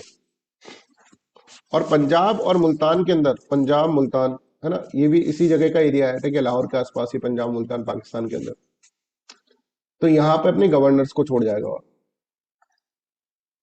ठीक है, और तिमूर शाह के अंडर में गवर्नर्स छोड़ जाएगा। बोले तुम ये सब संभालो, मैं जा रहा हूँ। तिमूर शाह बोलेगा कि बोले कि तेरी बहन की शादी कराने जा रहा हूँ मैं, जाके है ना, लूट लिया मैंने दिल्ली 1757 में। ठीक है, I hope this is clear. अब आप यहाँ पर देखिए कि इस तरह से ये सेटलमेंट करके चला जाएगा। अब मराठास नीचे से जब ऊपर देखेंगे दिल्ली में, बोले ये हो क्या रहा है भाई यहाँ पर, इधर तिमूर शाह बैठा है, इधर नजीमुद्दौला बैठा है दिल्ली में, और इनको मराठास को है कि भाई यहाँ तो पावर जो है, पावर सेंटर जो है असली में अहमद शाह अब्दाली है। ये बोलेंगे भैया कोई अहमद शाह अब्दाली नहीं है, हम जाएंगे अब उधर और हम इस एरिया को रूल करेंगे, जो मैंने अभी आपको मैप दिखाया था। ठीक है, तो he appointed his son Timur Shah Durrani as governor of Lahore. He placed trusted Afghan generals in the Punjab and Multan. He left behind Afghan troops to enforce the authority. समझ आ रहा है? Ahmad Shah Durrani invaded India 8 times between the 1748 से 1767, जिसमें एक 1761 का battle of Plassey भी है। Sorry, battle of कौन सा है वो बैटल, कौन सा है, third battle of Panipat, yes right, वो भी है। Is this clear to everyone? यहां तक सबको समझ में आ रहा है? अब यहां पर उस वक्त अब मराठास क्या कर रहे हैं, मराठास के अंदर बालाजी बाजीराव इज देयर। बालाजी बाजीराव देख रहे हैं कि भाई इन्होंने तो बिल्कुल क्या कर रखा है, इन्होंने यहाँ पे नजीमुद्दौला को बिठा रखा है, यहाँ अपने तिमूर शाह को बिठा के पंजाब मुल्तान के अंदर गवर्नर को बिठा गए, ये क्या मतलब हुआ? और मुगल एम्पायर को आलमगीर सेकंड को कहा भैया ऐसा चलेगा नहीं। मुगल एम्पायर को फोन लगाया उसने, मुगल एम्पायर का मेरी क्या बस की, तुम करो कुछ करो जो। तो ये बोले मुगल एम्पायर था ठीक है भाई, अफगानी कहां से आ रहे हैं, ये क्या मतलब हो रहा है यार? ठीक है, मुगल एम्पायर वीक है, उसको हम रियल पावर हम बना के रखें अपने आप को, वो वीक है तो ठीक है, उससे कोई दिक्कत नहीं है। अहमद शाह अब्दाली, ये क्या हो रहा है यहाँ पर, ये क्या चल रहा है, ये जाएंगे, ये जो है नाना साहेब और बालाजी बाजीराव, ठीक है, बाजी विश्वनाथ राव, बालाजी विश्वनाथ बाजीराव और बाजीराव बालाजी बाजीराव नाना साहेब, ये यहाँ पर एक इनके ही भाई है, बहुत इंपॉर्टेंट है, रघुनाथ राव। आगे चल के ये भी बहुत ज्यादा रायता फैलाएंगे, तो अभी याद रख लो रघुनाथ राव, ये कहेंगे इनके। और एक होगा मल्हार राव होलकर, ठीक है, वो एक सेनापति है मल्हार राव होलकर, इनका ज्यादा कंट्रीब्यूशन नहीं है आगे चलकर। इन दोनों को बोलेंगे भैया जाओ और उधर थोड़ा सा देखो ये सिस्टम क्या फैला रखा है अहमद शाह अब्दाली ने। तो कमांडर रघुनाथ राव एंड मल्हार राव होलकर, जरा इन मुगल्स एंड अफगानीज को देखना भाई क्या कर रखा है इन्होंने, ये बोलेंगे इनसे। ठीक है, I hope this is clear to everyone, यहां तक समझ में आ रहा है। तो ये जाएंगे वहां पर और वो नजीम उद्दौला को बुलाएंगे, बोले कहां से है बेटा, अफगान, एक थप्पड़ मारेंगे, बेटा अफगान ही जाओ वापस।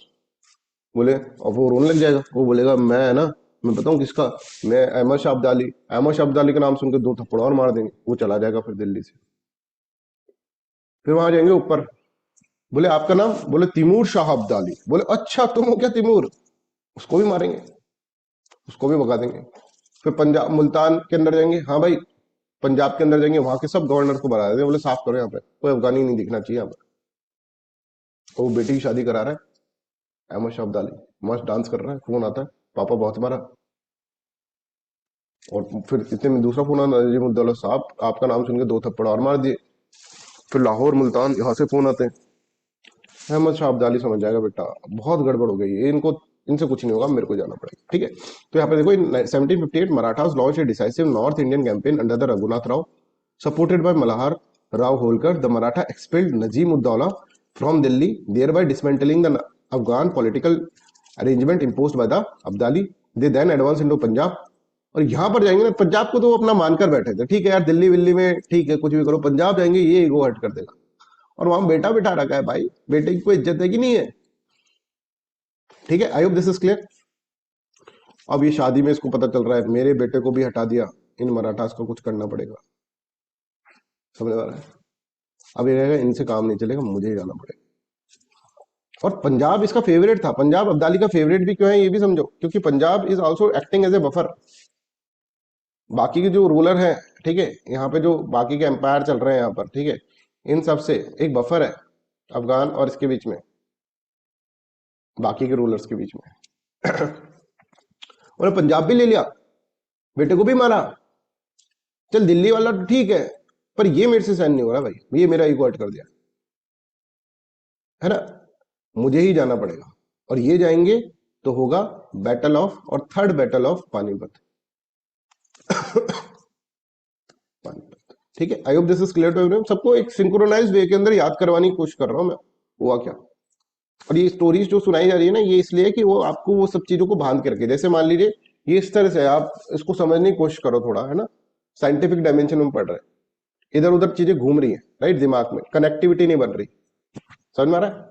तो मैंने एक स्टोरी डाल दी, उसके अराउंड फिर कनेक्टिविटी बन जाएगी। ये सारी की सारी सिस्टम को उसने एक मैग्नेट की तरह समझो, उसने चिपका लिया, अब इधर उधर नहीं घूमेगी चीज। तो याद आना होगा ना जब इस स्टोरी के थ्रू याद आ रहा है, इसलिए तो कहानी कहते हुए तुमको अगर मॉडर्न हिस्ट्री पढ़ाया जाए तो क्यों मॉडर्न हिस्ट्री तुमको बोरिंग लगी। जैसे मैं फर्स्ट क्लास में बोल रहा था modern history is not boring, आपके दिमाग में सब मिथ है। ठीक है, I hope this is clear. तो Punjab was vital for Abdali as a buffer zone and source of revenue, Maratha control there was unacceptable to him. और पहली बार ऐसा हुआ है कोई नॉन नॉर्थ इंडियन पावर, वो तो नीचे से उठे, ठीक है, साउथ से उठे हुए मराठा, पुणे सतारा है ना, वहां से उस जगह से उसने पूरे के पूरे नॉर्थ वेस्ट फ्रंटियर पे कंट्रोल कर लिया, सब कॉन्टिनेंट पे। जो मैंने आपको मैप दिखाया था, ये वाला मैप, ये आके अपनी रियल अथॉरिटी यहां पर जाओ नहीं। पहली बार ऐसा हुआ कि भाई यहां से उठकर आए लोग और यहां तक पहुंच गए, समझ में आ रहा है। ये कौन लोग हैं, कहां से आए हैं। अहमद शाह अब्दाली बोलता है, बोले इनको तो ऐसी मौत दूंगा कि इनकी साथ पुश्ते याद रखेंगे, और रियल में ऐसा ही हुआ। तो यहां पर देखो, however this advances directly threatened Ahmad Shah Abdali's strategic interest. Control of Punjab was vital as Abdali as its gateway, वो नीचे जाएगा तो उधर से जाएगा, ठीक है, अगर इंडिया की तरफ पंजाब से जाता था आराम से लूट लाट के आता था, पर इसने तो क्या करा यहाँ पर अपना रूल बना दिया। और बेटे को भी तो मारा है, ठीक है। तो बोलेंगे बेटे को तो मारेंगे, तुम्हारा बेटा हरकत ही ऐसे करता था। बोले बात बेटे की हरकत की नहीं है, बात किसकी है, वो हमारा बेटा है उसकी बात, राइट। चलो 107 क्वेश्चन करो।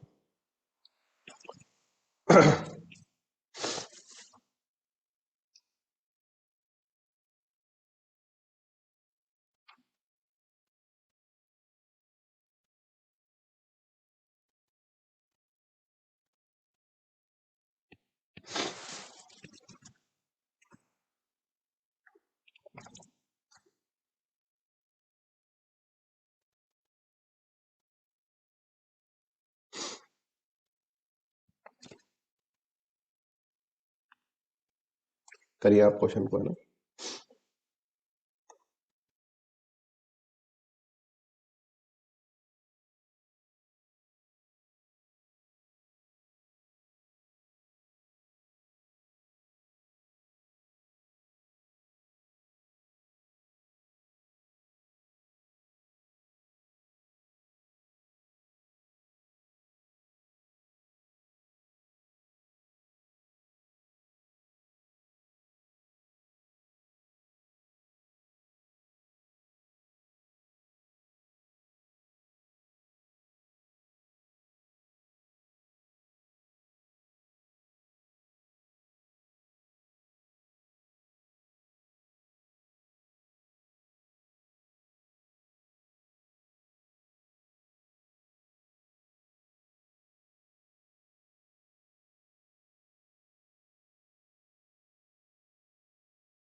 सेवनटीन 107 का करेक्ट आंसर ए होगा, राइट।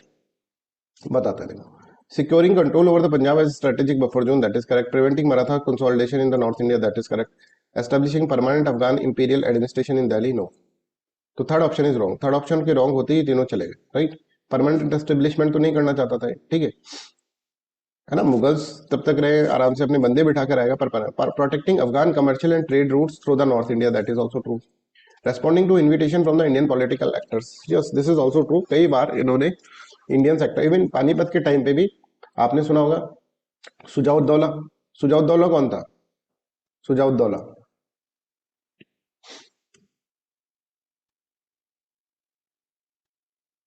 नवाब ऑफ अवध, ठीक है ना। वो बैटर ट्रीटी आपने सुनी होगी उसके अंदर, राइट। ट्रीटी हो जाती है फिर बात के अंदर उसका। तो ये सुजाउद्दौला जो थे ना, 1765 में इनकी औकात इनको पता चल जाएगी बैटल ऑफ बक्सर के अंदर, राइट। 1764 के अंदर।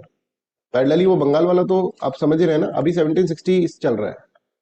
तो Shuja-ud-Daula is also frightened by the white Mughal Marathas, ठीक है। तो इसने भी इनवाइट करा कि अहमद शाह अब्दाली भाई आपको आना पड़ेगा, ठीक है। इसके अलावा आलमगीर सेकंड भी उसको बोल रहा है आपको आना पड़ेगा, अब तो बस आपको आना ही पड़ेगा, राइट। अहमद शाह अब्दाली। तो अब अहमद शाह अब्दाली को कई बार ये जो पॉलिटिकल एक्टर्स हैं ये भी बुला रहे हैं, उस वक्त भी बुला रहे हैं, और कई बार और भी बुलाया हुआ है, राइट। 8 बार आया, 8 बार का याद ही नहीं रखना। ये बैटल ऑफ पानीपत में भी इसको बुलाया गया, राइट। तो responding to the invitation from the Indian political actors, ठीक है, वो उसको बुलाते थे कि भाई अब इसको तो भाई अहमद शाह अब्दाली ही संभालेंगे, राइट।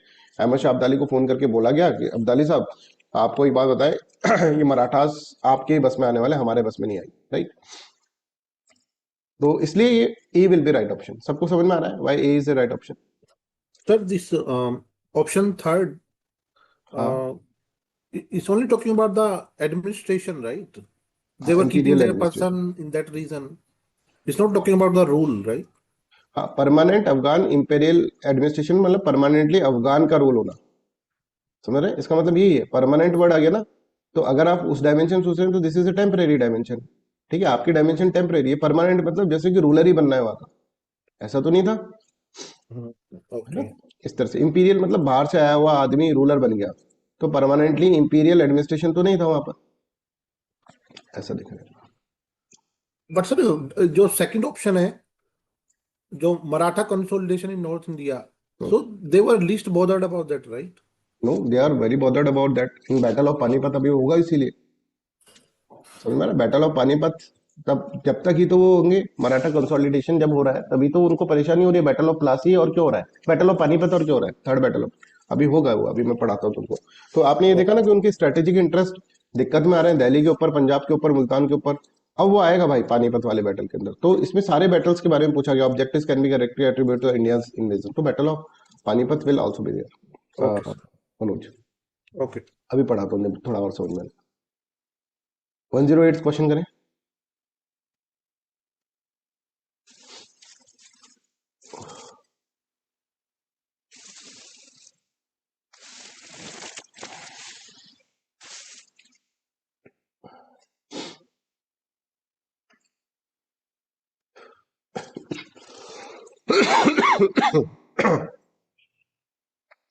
आज सभी बच्चे एक काम करेंगे, सभी बच्चों के लिए इंस्ट्रक्शंस हैं।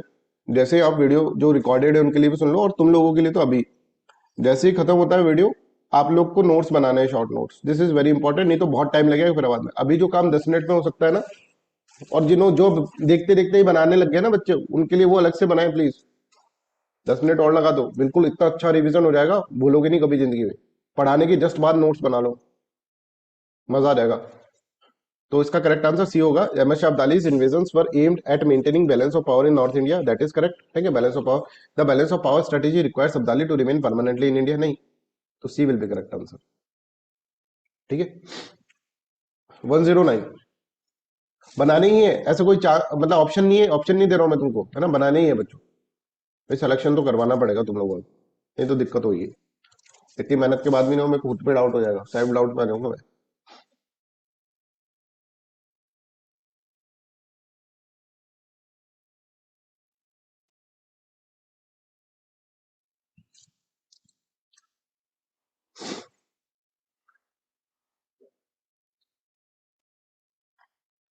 ठीक है, Ahmad Abdali use internal division among the Indian powers to advance Afghan interest, सही तो है। इंटरनल डिवीजन है इंटरनल इंडियन पावर के बीच में, ठीक है, आपस के अंदर युद्ध चलते रहते हैं इनके, ठीक है। तो ये क्या है, आके लूट के जाएगा भाई आराम से, ठीक है। तो अगर मान लो कोई ऐसा होता, एक कंसोलिडेटेड किंगडम होता, राइट, तो फिर तो ये नहीं आ पाता। बट इसने देखा सब टूटे हुए हैं, पंजाब अलग चल रहा है, मुल्तान अलग चल रहा है, ये भाई अलग चल रहा है, मुगल एम्परर वीक है, और अंदर के लोग जो है, अंदर तक भी तो है ये कई बार, ठीक है, वहां पे भी वीक है। तो इन्होंने इंटरनल डिवीजन देखा अमंग इंडियन पावर। इनको पहली बार ऐसा लगा कि इंडिया के अंदर कंसोलिडेटेड हो रहा है मराठा, और उसको कंसोलिडेट नहीं होने दिया। थर्ड बैटल ऑफ पानीपत कभी पढ़ेंगे। Is invasion result in revival of the Mughal imperial authority, no, कोई रिवाइवल थोड़ी ना करा कि वापस मुगल्स आ गए अच्छे वाले, ठीक है। तो first only will be the correct answer, third battle of Panipat. अब हम इसके अंदर पढ़ते हैं, right, third battle of Panipat इसमें पढ़ते हैं। तो अहमद शाह अब्दाली को समझ में आ गया भैया मराठाओं को मारना पड़ेगा, नहीं तो अपना तो भैया बैंक ही खत्म हो जाएगा, लूटेंगे कैसे फिर, हम तो लुटेरे हैं, हम लूटेंगे कैसे फिर अगर ये मराठास आ गए। और मराठास ने आते ही इनको बता दिया कि भाई देखो यहाँ तुम्हारी दादागिरी नहीं चलेगी, है ना, इन सबको हटा उठो के, नजीमुद्दौला, तमीर तिमूर शाह को, राइट, इन सबको हटा के मुल्तान इसको, तो यहाँ पर दिक्कत इसको इस तरह से हो जाएगी, right.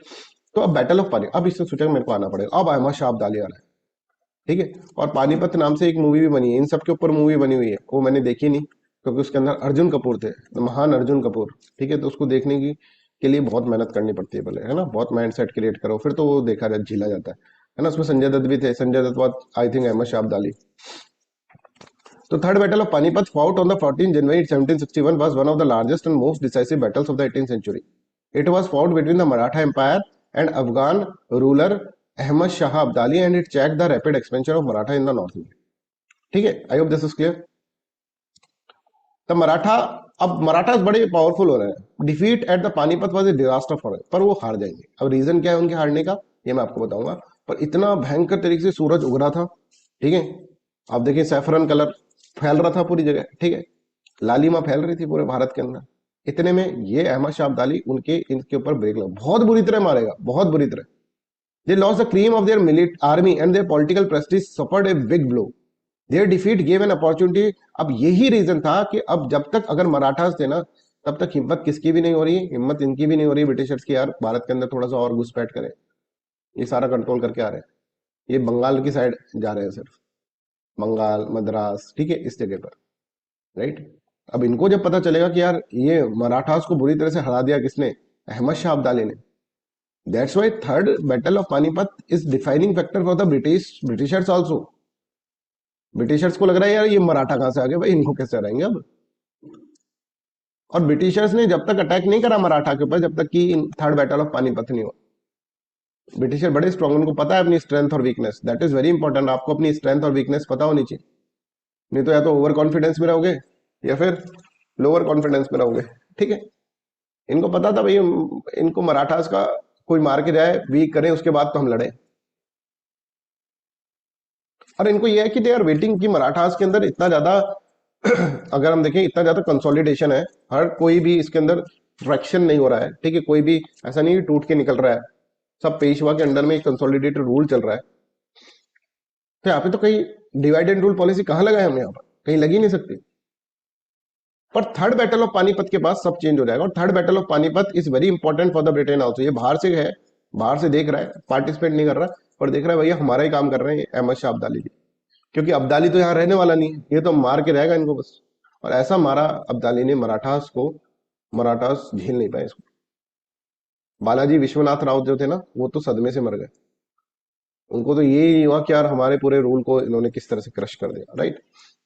Their defeat gave an opportunity to the English East India Company to consolidate the power in the Bengal and the South India. The way was therefore cleared for the rise of the British power in the.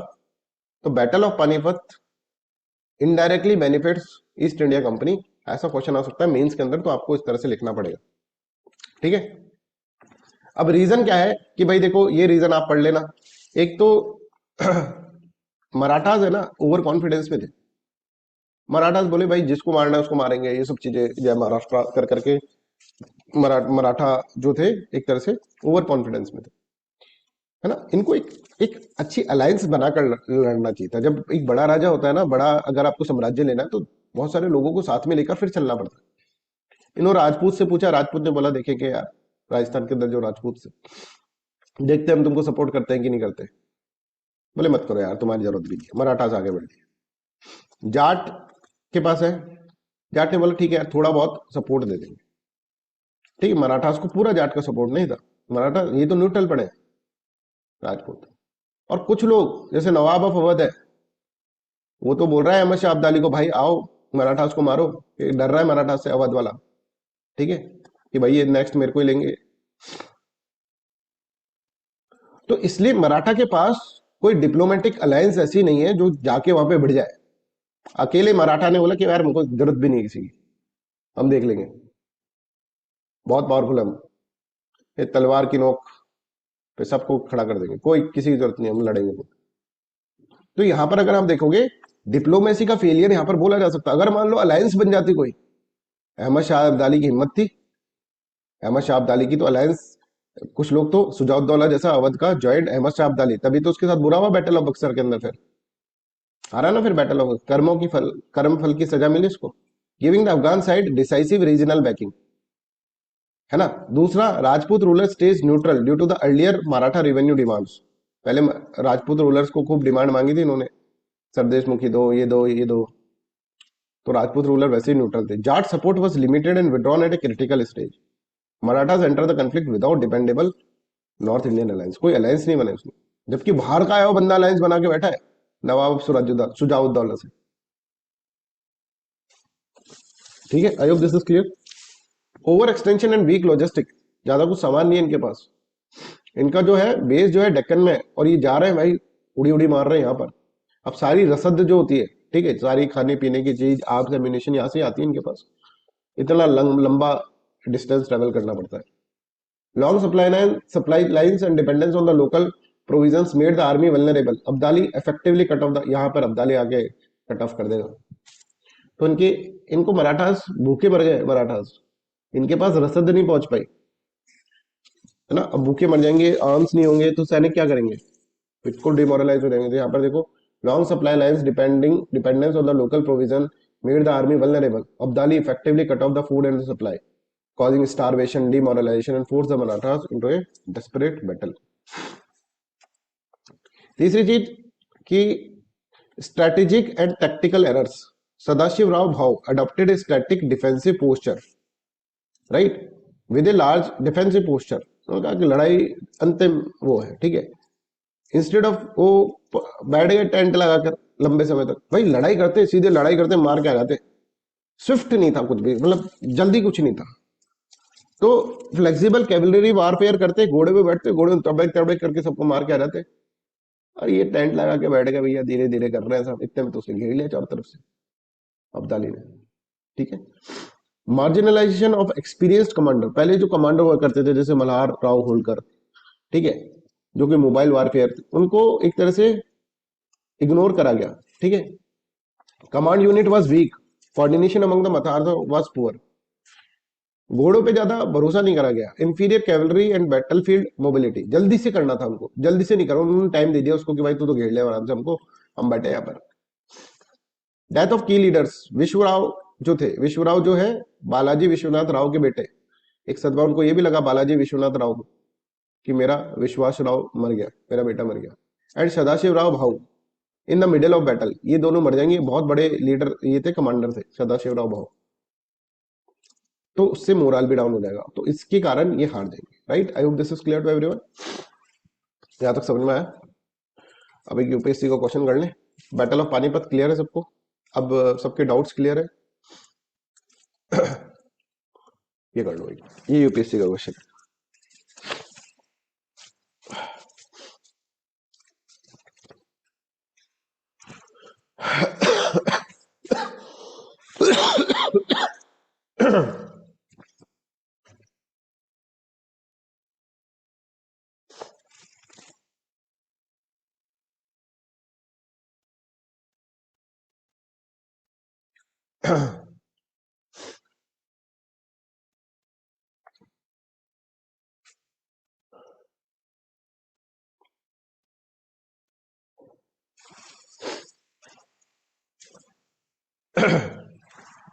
तो अब ये ऐसा हो जाएगा और Maratha will become very disappointed, है ना, ये विल बी करेक्ट आंसर, है ना।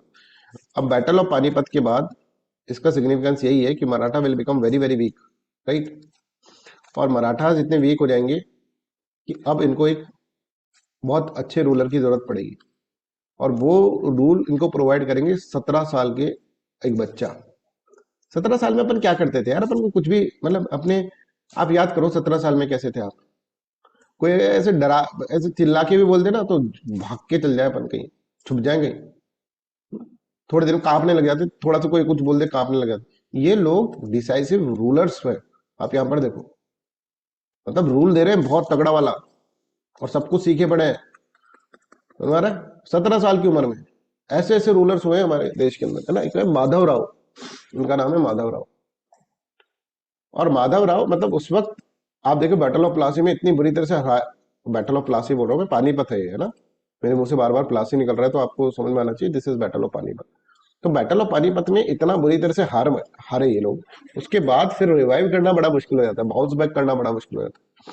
बट ये जो पर्सन है पेशवा माधवराव 1761 से 1762, बहुत 1772 बहुत कम टाइम पीरियड रहा। और उस वक्त, अब देखो जब तक है ना कंसोलिडेशन तभी रहता है, ठीक है, जब तक आप लोग जीतते हैं ना, जब तक तो कोई कुछ नहीं बोलता। अब जैसे हार गए ना, battle of Plassey, Panipat sorry, third battle of Panipat हार गए ना, तो अब सब कुछ बोल रहे हैं। अब माधव राव का चाचा एक, कौन, वही रघुनाथ राव, मैंने कहा था ना आगे जाके रघुनाथ राव का नाम क्या रखना, रघुनाथ राव, बालाजी बाजीराव का भाई।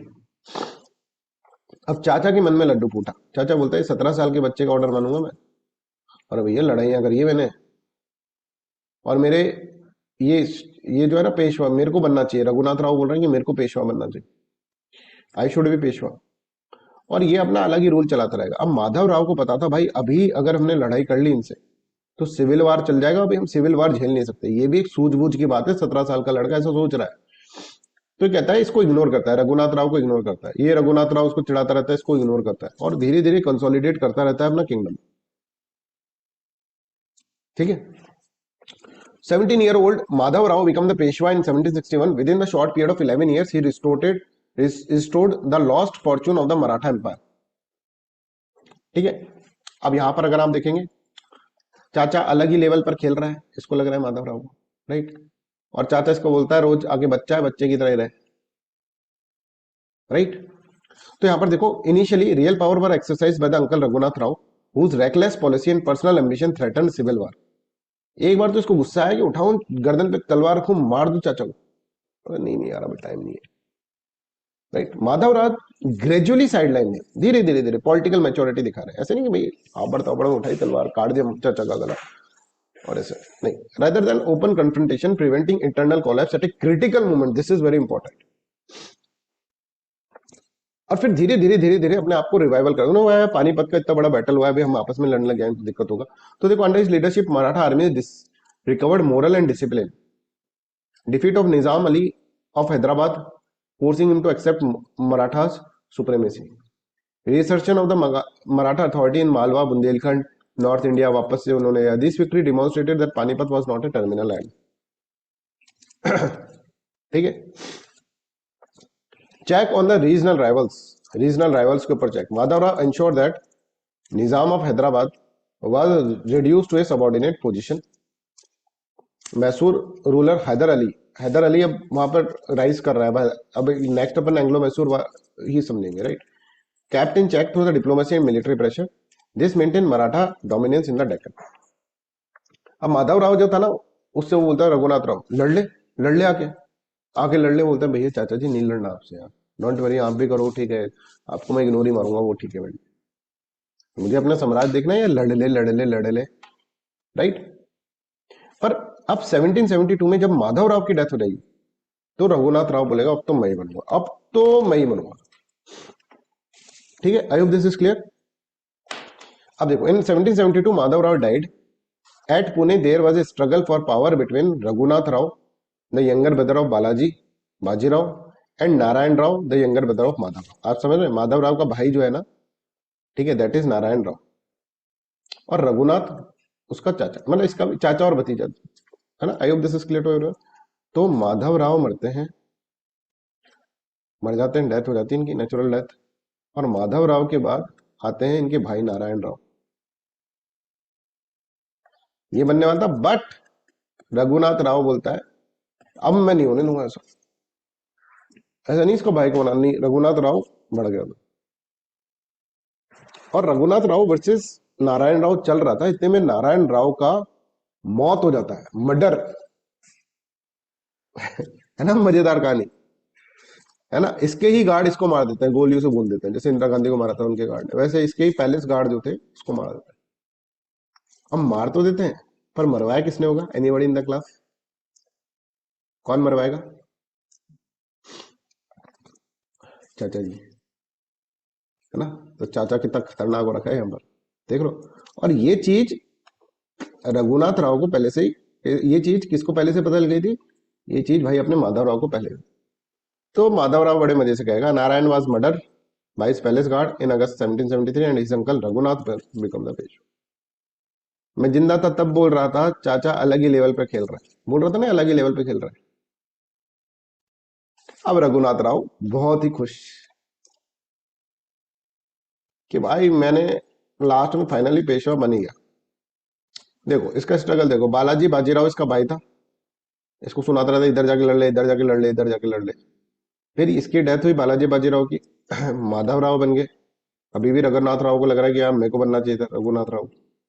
ये बड़ा इंपॉर्टेंट है, अभी आगे देखना है क्या करता है, ऐसा ही थोड़ा है चाचा जी, बड़े दिमाग वाले हैं चाचा जी, राइट। तो रघुनाथ राव, फिर ये माधव राव भी मर गया, फिर नारायण राव आया, नारायण राव को तो रघुनाथ राव ने बोला भाई मैं तो अब तो बनूंगा, बट रघुनाथ राव को फिर भी नहीं मिली पोस्ट पेशवा की, तो मारो इसको, अब तो मैं बनूंगा रघुनाथ राव। पर रघुनाथ राव की किस्मत थी बहुत ही खराब, मतलब इतनी खराब किस्मत वाला बंदा, अब ये बन गया है पेशवा। इतने में सडनली पता चलता है ये जो नारायण राव थे माधव राव के भाई, इनकी एक वाइफ थी, उसके पेट में बच्चा है, और बच्चा किसका, नारायण राव का है। ओह माय गॉड, ठीक है, इतने में इसका बच्चा हो गया, ये बनी गया पेशवा। इसमें सब सरदारों ने कहा कि यही हमारा पेशवा है, यही असली हकदार है, नारायण राव का बेटा हमारा पेशवा। और इसका नाम भी इन्होंने रखा सवाई माधव राव। ऐसा लगा इनको माधव राव जो है ना वापस से जन्म ले गए इस बेटे के रूप में। और ये कुछ कह रहे हैं हमसे, क्या कह रहे हैं कि मेरे को पेशवा ना, क्या कह रहे हैं, मैं तो पहले ही बोला था अलग लेवल पे खेल रहा है चाचा। ऐसा लग रहा है माधव राव वापस आ गए, और जो भी बड़े बड़े सरदार थे, और सरदारों में सरदार एक थे नाना फडणवीस। नाना फडणवीस जो थे, उन्होंने सवाई माधवराव, जो कि अभी बच्चा पैदा ही हुआ है, इसको पेशवा बना दिया। रघुनाथ राव बोले भाई ये क्या मतलब है, ये कैसी चोट है, मतलब ये तो अनएक्सपेक्टेड है भाई, मैं बन चुका हूं पेशवा, मेरे को कोई मान नहीं रहा है पेशवा। बोले रघुनाथ राव तू रहने दे, तू इंसान के रूप में भेड़िया है, अपने भतीजों को मारता है तू, है ना, तू पागल हो चुका है। अब इसको मैं इतना फोकस होकर रघुनाथ राव को क्यों बता रहा हूं, अभी तुम्हें पता चलेगा, राइट। तो ये देखो, however Narayan Rao's wife Gangabai gave birth to a posthumous son who was legal heir of the throne. The newborn infant was named as Sawai Madhavrao. 12 Maratha chiefs, 12 by जिसको बोलते हैं, ये बहुत इंपॉर्टेंट होता है ना, राजा के नीचे सारी पॉलिसी मेकर जैसे काउंसिल ऑफ मिनिस्टर्स, ठीक है। And led by the Nana Phadnavis directed an effort to install the infant as a new Peshwa. उसको लगे रघुनाथ राव को यार, मतलब किस्मत कितनी खराब हो सकती है यार, मेरे को लगा अब तो कोई है ही नहीं। इसकी वाइफ की बच्चा पैदा हो गया, और बच्चा पैदा हो गया, सबने इसको सपोर्ट कर दिया। I hope this is clear to everyone, यहां तक सबको समझ में आ रहा है। तो ये चीज यहां पर होगी। और अब कौन होगा, सवाई माधवराव। रूल कौन कर रहे थे, नाना फडणवीस, 12 भाई कर रहे हैं, बट ये एक दूध पीता हुआ बच्चा will become the next Peshwa, Sawai Madhavrao. ठीक है, तो आप यहां पर देखो, ये कौन है, एनीबडी इन द क्लास, ये कौन है, रघु, है ना, रघुनाथ राव बोल दे इसको, रघुनाथ राव, रघुनाथ राव चाचा जी। गुस्सा हो रहा है, और ये पता है किसके पास जाएगा, ये जाएगा इसके पास, ब्रिटिशर्स के पास। बोले तुम्हें यही था ना कि भाई कोई फूट पड़े और फिर राज करें, पड़ गई फूट। अब ब्रिटिशर्स को पता, देखते क्या बोले, भाई ये कैसी सूरत है तेरी, ये कैसी शक्ल है, भाई इधर बाल चले गए, इधर दाढ़ी बना के, भाई ये कैसा अजीब से मूछे काट लिए, ये क्या सूरत है। बोले भाई भगवान ने ऐसे ही दी है, रघुनाथ राव से ऐसे बोल रहे, रघु से याद कर लेना ना। तो यहाँ पे होगी ट्रीटी ऑफ सूरत, ये याद करवाने के लिए इमेज डाली है मैंने, ना, ट्रीटी ऑफ सूरत, इन दोनों के बीच में ट्रीटी ऑफ सूरत। तो now we are dealing with the treaty. तो रघुनाथ राव किस लिए इंपॉर्टेंट है, ये समझ में आ रहा है। तो ये क्या बोल रहा है, ये क्या सूरत हुई, है ना, यहाँ से मूछ काट ली, ये गंजा हो गया, ये बाली पहन ली कान में, अजीब, ये क्या शक्ल हुई। तो सूरत, ट्रीटी ऑफ सूरत आपको याद करनी 1775 में। ब्रिटिशर्स के अंदर, एक बॉम्बे के अंदर जो ब्रिटिशर्स थे, बॉम्बे प्रेसिडेंसी के ब्रिटिशर्स, वो कर लेंगे ट्रीटी किससे, रघुनाथ राव से। अभी तक कहानी समझ में आ रही है सबको, एनीबॉडी हैज एनी डाउट। ठीक है, ट्रीटी ऑफ सूरत हो जाती है 1775 के अंदर। सूरत कैसे याद करोगे, रघु गया भाई और ट्रीटी ऑफ सूरत, और रघु बोलता है कि साहब मैं ना आपको सलिसिट और बसीन आइलैंड दे दूंगा, इसके बदले में मुझको कुछ सैनिक दो, मेरे को थोड़ा सा ना निपटा के आना अपना काम, और मेरी तरफ से लड़ो यार, आप लोग आओ, आप आओ और लड़ो। और यहां से फर्स्ट देखो सब कैसे कनेक्टेड है, इतनी इंटरेस्टिंग तो सब्जेक्ट है यार, जबरदस्ती का बोरिंग बनाकर तुम इसको बोरिंग बना के, मतलब कोई आदमी बहुत अच्छा है उसको बोल रहा है कितना खराब हो गया। फर्स्ट एंग्लो मराठा वार यहां से स्टार्ट होगा। चलो भाई लड़ाई करो। ब्रिटिशर्स की एंट्री हो गई, डिवाइड एंड रूल, इस रूप से थोड़ी सी दरार पड़ी, घुस गया उसके अंदर। तो treaty of Surat was signed according to which Raghunath Rao ceded Salisit and Bassein to the English, and in return he was given 2500 soldiers. The company also agreed to support Raghunath Rao's claims of Peshwaship against the ruling factions led by the Nana Fadnavis on behalf of the minor, है ना, पेशवा। तो उसके against में इन्होंने कहा कि हम आपको सपोर्ट करेंगे। अब देखो ये इसकी आत्मा वापस आएगी पेशवा में। आई टोल्ड यू अर्लियर कि चाचा अलग लेवल पे खेल रहा है, समझ में रहा है। तो चाचा का ही खेल। अब फर्स्ट एंग्लो मराठा वार हम इसके, तो आपसे अब कैसे भी क्वेश्चन पूछे जाए आप इसके अंदर कर सकते हैं कि फर्स्ट एंग्लो मराठा वार कौन सी ट्रीटी के बाद हुआ, ट्रीटी ऑफ सूरत, रघुनाथ राव और किसके बीच में ही, Bombay council of East India Company. Sir आज तक आपने जो भी ट्रीटी हुई ईस्ट इंडिया कंपनी की बोली, यहाँ पे Bombay council of East India company क्यों आ गई है, और आगे चलकर इसका क्या सिग्निफिकेंस होगा ये भी हम समझ रहे हैं आगे चलकर। और 1772 आ चुका है, आगे ये भी समझो, रेगुलेटिंग एक्ट आ चुका है, सब कुछ कनेक्टेड है।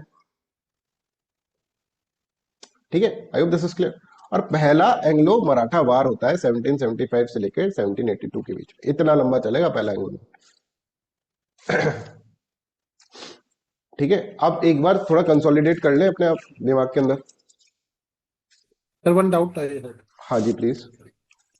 सर जो इन्होंने अभी बसीन और वो दिया, वो तो पुर्तगीज के अंडर था ना, वो तो पुर्तगीज ने कंट्रोल कर रखा था। हाँ, पुर्तगीज तो चले गए ना, फिर पुर्तगीज के बाद फिर वापस एम्पर के पास आ जाता है। ठीक है, फिर वो इधर उधर जाता रहेगा मुगल एम्पर के अच्छा, पास, फिर उसके बाद आ गया मराठा ने ले लिया उसको, इस तरह से, ओके सर। है ना। तो वो वहां पे ऐसे नहीं कि उसके पास रह गया तो वही, वो तो इधर उधर घूमता रहेगा, राइट। वो सलेस्टी बसीन एंड बस दो ओनली दो टू वर्ड्स गिवन राइट। हाँ हाँ, ट्रीटी ऑफ सूरत के अंदर कि भाई ये तुम ले लो और हमको कर दो और हमको पेशवा बना दो। उनको उनको ही देखो, ईस्ट इंडिया कंपनी का दिमाग ऐसा चलता है कि भाई हमें है ना रूल ऐसे यहाँ पे बैठ के नहीं करना है। जैसे वहां पे मीर जाफर को बिठाया, मीर कासिम को, खुद भी बैठ सकते थे ना, नहीं बैठे। अब ये यहाँ पे भी सोचेंगे कि भैया ये पेशवा बन जाएगा तो इसका भी वही हाल करेंगे जो हम किसके करें, नवाब का करे थे, मीर जाफर का करे थे, मीर कासिम का करे थे, वैसे ही करेंगे इसका भी। इससे आराम से अथॉरिटी ये रहे ना, फेस ये रहे, पीछे से हम इसको लूटते रहेंगे। या अपना करेक्ट। पेशवा बिठाना चाहिए। ठीक है, I hope this is clear to everyone. और ये स्ट्रेटेजी बहुत काम करी गई, राइट, बहुत काम की स्ट्रेटेजी है अपनाई गई। देखो, एक बार में याद करना है सब चीजें, है ना, ऐसा नहीं बार बार आपको फिर प्रॉब्लम आए। एक बार भी ऐसे पढ़ लो कि याद हो जाए। हिस्ट्री में दिक्कत ये आती है कि बार बार रिवीजन करने में टाइम वेस्ट बहुत ज्यादा हो जाता है। ठीक है, तो हमें दिमाग में एक स्ट्रक्चर बना लेना है, और वो स्ट्रक्चर अभी जब तुम बैठोगे वापस क्लास के बाद शॉर्ट नोट्स बनाने लगोगे, सारी कहानियां वापस जाएंगी लाइन के अंदर, तब जाकर वो स्ट्रक्चर बनेगा। बहुत इंपॉर्टेंस है शॉर्ट नोट्स का, बट आफ्टर क्लास बना। कई आलसी लोग क्या कहेंगे, सर हमने बना ली शॉर्ट नोट्स, लिखते लिखते लिखते ये बना ली। नहीं, वापस आपको बना, अभी अभी सुन लो, क्योंकि अभी आराम से सुनो, फिर बाद में शॉर्ट नोट्स बना लो। 10 से 15 मिनट के अंदर शॉर्ट नोट्स बन जाएंगे। Please try to understand, please मेरी बात मान लो ये वाली, दैट इज वेरी इंपॉर्टेंट, है ना। नहीं तो फिर तुम्हारा, आप पॉलिटी 80% पॉलिटी तो हो चुका है, अब तुम पॉलिटी को उठाकर देखो, देखो तुम कुछ रिवाइज नहीं हो पाएगा तुमसे, क्योंकि शॉर्ट नोट्स नहीं बनाए। फर्स्ट एंग्लो मराठा वार 1775 से लेकर 1782, after the treaty of Surat, the Bombay presidency. अब देखो, बॉम्बे प्रेसिडेंसी में बार बार बोल रहा हूं, और मैं आपको बार बार ये भी बोल रहा हूँ 1772 का रेगुलेटिंग एक्ट आ चुका है। ठीक है, अब इसका आगे क्या रीजन होगा ये अपन इसके अंदर। Supported Raghunath Rao against the Maratha government led by the, है ना, the British and Raghunath Rao jointly March toward the Pune. दोनों जाएंगे। In initial encounter, British forces did score limited success and advances close to Pune. However, this did not result in the decisive victory over the Peshwa. और नाना फडणवीस एक बहुत ही अच्छी military dimension देंगे, ठीक है, और ये 12 भाई जो होंगे सब मिलकर लड़ेंगे और बुरी तरह से उड़ा देंगे। मतलब ब्रिटिशर्स और उनके बीच में कोई वो नहीं हो पाएगा, डिसाइसिव बैटल नहीं एंड हो पाएगा। उनको लगा कि रघुनाथ राव बड़ा पावरफुल आदमी होगा, रघुनाथ राव इतना अच्छा लड़ नहीं पाएगा। ठीक है, तो जिस रघु के, अब यार ये देखो ना, ये आपको लगता है ये लड़ेगा, ये लड़ेगा, आपको लगता है ना। तो ये जाएगा ना, लड़ाई करेंगे, तब पता लगेगा अरे भाई इसमें तो कुछ है ही नहीं। ठीक है, तो I hope this is clear. However this did not result in the decisive victory of the Peshwa, right. अब क्या होगा, अब ट्रीटी ऑफ सूरत करी। कब करी ट्रीटी ऑफ सूरत? 1775 के अंदर। किसने करी? रघुनाथ राव। और कौन थे रघुनाथ राव के साथ, कौन है, जल्दी से बताओ।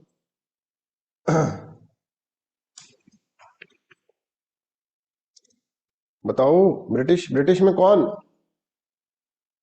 बॉम्बे काउंसिल, है ना, ये याद रखना है भाई, ये याद रखने की बात है। अभी देखो आगे कितना लफड़ा होने वाला। Bombay council of British East India company, और ये पिट रही है Bombay council of British East India company. पता चलेगा बंगाल वालों को, ठीक है, बंगाल वालों को पता चला, Bengal council of East India Company. इसने बोला भाई 1772 के एक्ट के अंदर सारी पावर हमारे पास है। बॉम्बे काउंसिल कौन सी होती है भाई? ट्रीटी ऑफ सूरत करने वाली, समझ में आ रहा है? और रघुनाथ राव के साथ मिलकर लड़ने वाली ये कौन होगी? ये कौन सा आ गई भाई? तुमने कैसे ट्रीटी कर ली Bombay council of East India Company? जब बोल दिया है ये बैरन हेस्टिंग यहां बैठे हुए हैं, है ना, और ये गवर्नर जनरल ऑफ बंगाल बनाए हुए हैं, ये क्या एक्ट से बनाए हुए हैं? ये क्या फालतू के बनाए हुए हैं? बोले तूने कर कैसे ली भाई बॉम्बे काउंसिल, तुम्हारे पास कोई लेजिटिमेसी है? और लगे भाई रघुनाथ राव, इसको ये शक्ल देखी इसकी? बोले हाँ सूरत देखी तो थी। देख इसकी शक्ल पहले एक बार वापस, कैसी शक्ल, इसको लेकर लड़ रहा है यार तू। किससे लड़ रहा है पता है? नाना से लड़ रहा है तू, नाना पाटेकर से। रघुनाथ राव नाना पाटेकर से लड़ रहा है। कहीं अड़ते भी है एक्टिंग में? पागल पागल हो गए कि Bombay council of East India company इस तरह से कलकत्ता काउंसिल बोले।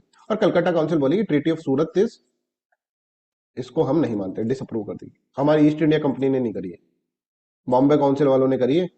ये बॉम्बे काउंसिल के पास कोई अधिकार नहीं है ईस्ट इंडिया कंपनी का, कलकत्ता के पास ही है। 1772 के एक्ट में लिखा हुआ है ये ट्रीटी ऑफ सूरत हम क्या करते हैं, डिसअप्रूव करते हैं। और नाना को बुलाएंगे, नाना बोले नाना जी यार पागल है बच्चे है ना बॉम्बे वाले, इनके पास पावर ही नहीं है, तो काय की ट्रीटी ऑफ सूरत, कुछ ही नहीं साहब, आप हमारे साथ बैठो। नाना फडणवीस और ब्रिटिश ईस्ट इंडिया कंपनी की कलकत्ता वाली यूनिट बैठती है साथ में और एक ट्रीटी करेगी जिसके अंदर चिढ़ाएंगे किसको, रघु को। बोले रघु तो बंदर था, सूरत के बाद उसकी सूरत तो बंदर जैसी थी, तो ये होगी ट्रीटी ऑफ पुरंदर। सूरत बंदर जैसी, पुरंदर याद रख लोगे, राइट। तो यहां पर देखो फर्स्ट एंग्लो उठा हुआ इंटरनल डिवीजन देख रहा है यहाँ पर। Calcutta council disapprove the aggressive policy of the Bombay presidency, they preferred reconciliation with the Nana Phadnavis rather than supporting Raghunath Rao, right. Calcutta believe Bombay had exceeded its authority, unnecessary provoked war with the Marathas, अभी time नहीं है, पूरा पूछे लड़ गए बॉम्बे वाले। Therefore Calcutta to control over the policies and directly with the Maratha government. तो यहां से ये शो हो रहा है कि भाई दोनों के बीच में कन्फ्लिक्ट चल रहा है। वो रेगुलेटिंग एक्ट आया तो उसमें बॉम्बे वाले जो है कुछ नहीं है अपनी पावर लेके, हमारा।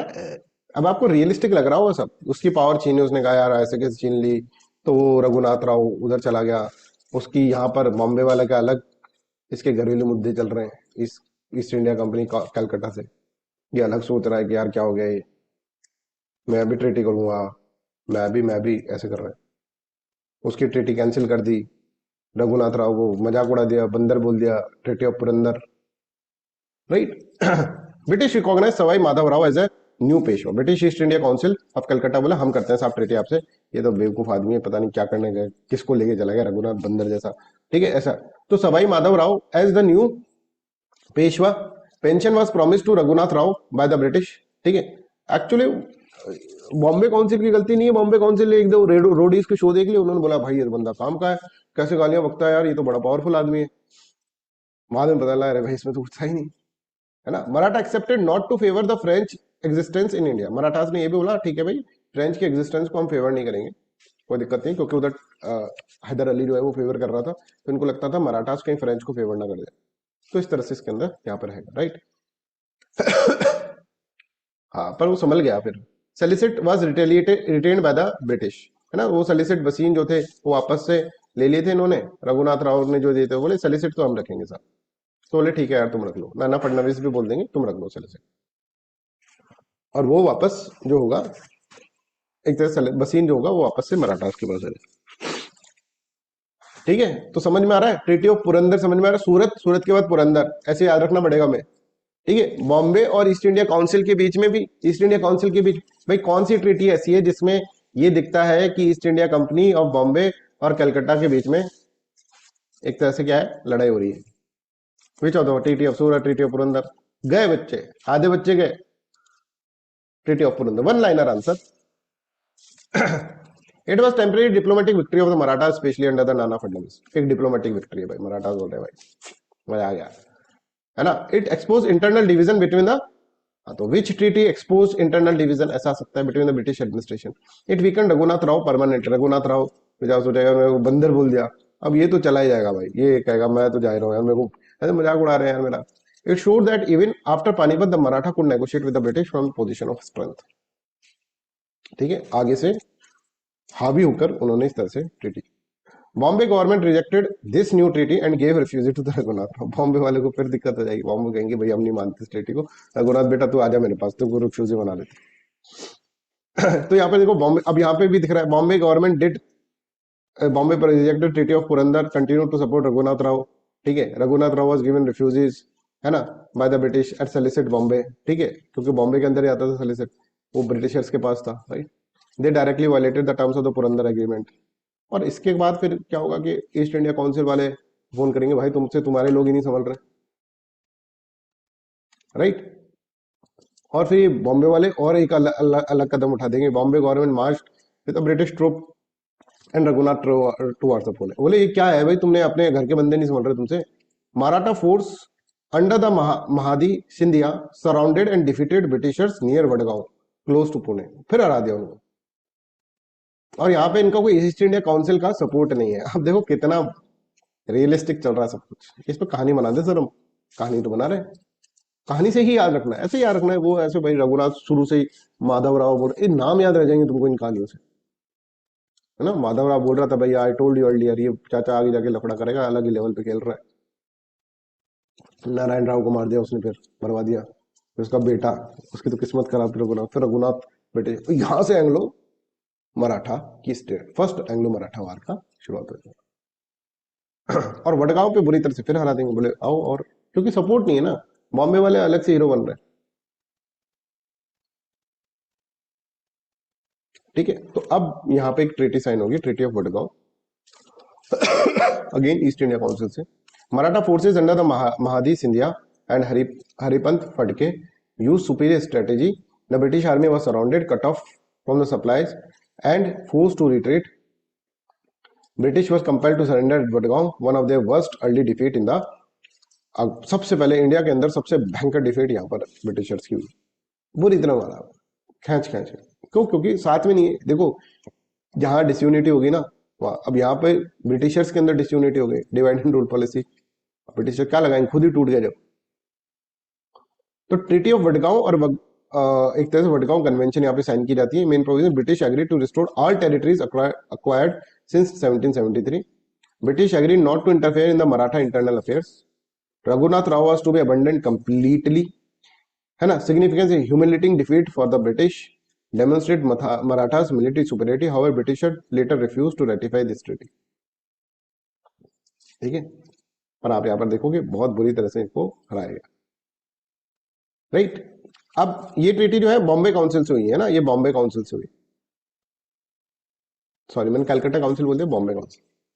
अब ट्रीटी ऑफ वडगांव होगी, कलकत्ता काउंसिल बोलेगा अरे भाई ये बॉम्बे वाले पागल वागल हैं, क्या चक्कर है, बेइज्जती करा दी वहां जाके, इतनी तगड़ी ह्यूमिलेटिंग डिफीट, भाई मैं तो इसको नहीं मान सकता। और कैसे बिल्कुल घुटनों में बैठ के 2 थप्पड़ मार रहे हैं वो, और फिर ट्रीटी भी साइन करवा रहे हैं, ऐसी ह्यूमिलेटिंग ट्रीटी। तो बोलते ये हमारी ट्रीटी नहीं है, ईस्ट इंडिया कंपनी बोली हमारी ट्रीटी नहीं है, ये लड़के इधर एग्रेसिव होके चले गए, हम हमारा कोई लेना देना नहीं है इस ट्रीटी से। और इस ट्रीटी को वापस से एक तरह से क्या करेगी, ईस्ट इंडिया काउंसिल जो है, East India Company Calcutta council annul the conventions. It was signed under the military coercion. वो कहेंगे मिलिट्री कोर्जन के अंदर है, ठीक है। बहुत बुरी तरह से ट्रैप कर रखता है ब्रिटिश आर्मी को, फोर्सफुली उनको कराया। दूसरा, इसकी कोई लेजिटिमेसी नहीं है। Legitimacy, Bombay presidency exceeded its authority, it damage British prestige and credibility, return of territory after 1773, abandonment of the British military gain, Calcutta fear this would severely weaken the British prestige. और इससे तो क्या होगा, ये मराठास को बहुत ज्यादा पावर मिल जाएगी, राइट। इस तरह से इसके अंदर बात करते हैं। आई होप दिस इज क्लियर। तो अब जब ट्रीटी नहीं होगी तो फिर लड़ाई होगी। कलकत्ता काउंसिल जब रिजेक्ट कर देगी कन्वेंशन को, नहीं नहीं हम तो नहीं मान रहे, तो फिर मराठा वाले बोलेंगे लड़ाई करो। तो फर्स्ट एंग्लो मराठा वार स्टार्ट हुआ, अभी एंड नहीं हुआ है, वो वापस से रिज्यूम होगा। अब हम यहाँ पर पढ़ेंगे रिजम्पशन ऑफ द वार 1779 से 1782 तक चलेगा। Once the Calcutta council rejected convention of Wadgaon, hostilities resume. Warren Hastings क्या करेंगे, fresh British forces from Bengal and Madras to counter Marathas while avoiding direct humiliation, ठीक है। तो फ्रेश फोर्सेस यहाँ पर भेज देंगे फ्रॉम बंगाल एंड मद्रास, वहां की फोर्सेस जाएंगे। Despite renewed fighting, British failed to secure decisive victory, ठीक है। फिर मारेंगे, कोई दिक्कत नहीं है, लड़ेंगे। नाना फडणवीस, मिलिट्री महादी सिंधिया, बड़े बड़े नाम है ये, मतलब इनके दिमाग ऐसे, इतने बड़े योद्धा थे ये लोग, कोई भी आ जाओ।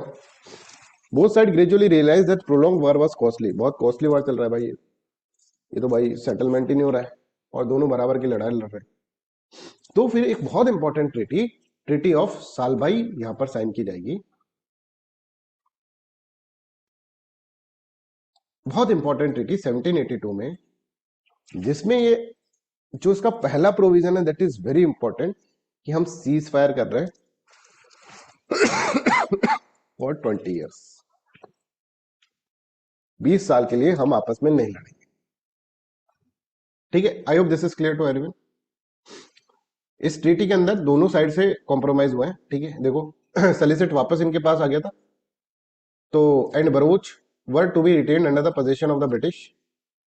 Marathas were to defeat Mysore's Hyder Ali and take back all his Maratha position in the Carnatic. ठीक है, जो भी मराठास जो थे, ठीक है, उनको क्या करना है, to defeat Mysore's Hyder Ali and take back all his Marathas position in the Carnatic. Carnatic region के अंदर जो भी मराठा पोजीशन थे, अभी इसके अंदर और चल रहा है मराठास वर्सेस मैसूर हैदर अली। तो इसके लिए ये हेल्प करेंगे कौन, ब्रिटिशर्स विल हेल्प अस। ठीक है, in taking the positions, Maratha position जो कार्नेटिक, जिसमें ब्रिटिशर्स ने इनकी फिर बाद में मदद नहीं करी। ठीक है, no French settlements were allowed in the Maratha regions and British were entitled to enjoy the privileges in the trade. Right, फिर British accepted Madhavrao second as rightful Peshwa and pension of Raghunath Rao. Raghunath Rao को पेंशन पे रख दिया, ब्रिटिशर्स ने फाइनली मान लिया। Peshwas was not allowed to support any European company in India. The entire territories conquered by the British since 1776 were restored to the Marathas. वो सारी की सारी रिस्टोर करी जाएगी। Treaty of Salbai which ended the first Anglo Maratha war establish peace between the Marathas and the British for the next 20 years. This is very very important. आने वाले 20 साल में हम आपसे नहीं लड़ेंगे। अब यहां पर देखो आने वाले 20 साल तक हम आपसे नहीं लड़ेंगे ऐसा बोलकर चलेंगे, पर आने वाले 20 साल के अंदर बहुत कुछ हो जाएगा। मराठास है वो आपस में लड़ेंगे। ठीक है, और Marathas will break into the 5 powers. ठीक है, 5 पावर्स के अंदर सिविल वार में लड़ लेंगे। Right, British consolidate itself like anything. Britishers जो होंगे ना वो अपने आप को कंसोलिडेट कर लेंगे और बहुत पावरफुल यहां पर बन जाएंगे, बहुत बड़ी पावर बन जाएगी। और जहां ब्रिटिश कंसोलिडेट कर रहे थे अपने आप को पावर के अंदर, Marathas is dividing in power houses. है ना, एक पावर हाउस आप गायकवाड़ देख लीजिए, गायकवाड़ है ना, आपने सुना होगा, ये सब कास्ट सुना होगा, बड़ौदा। राइट, सब याद करवाएंगे, डोंट वरी, सबकी ट्रिक है अपने पास। नागपुर, होलकर्स, सिंधियास, पेशवास। राइट, अलग अलग रीजन से, जैसे Gaekwad was there from the Baroda. ठीक है, बड़ौदा से थे। एक second, just give me a second.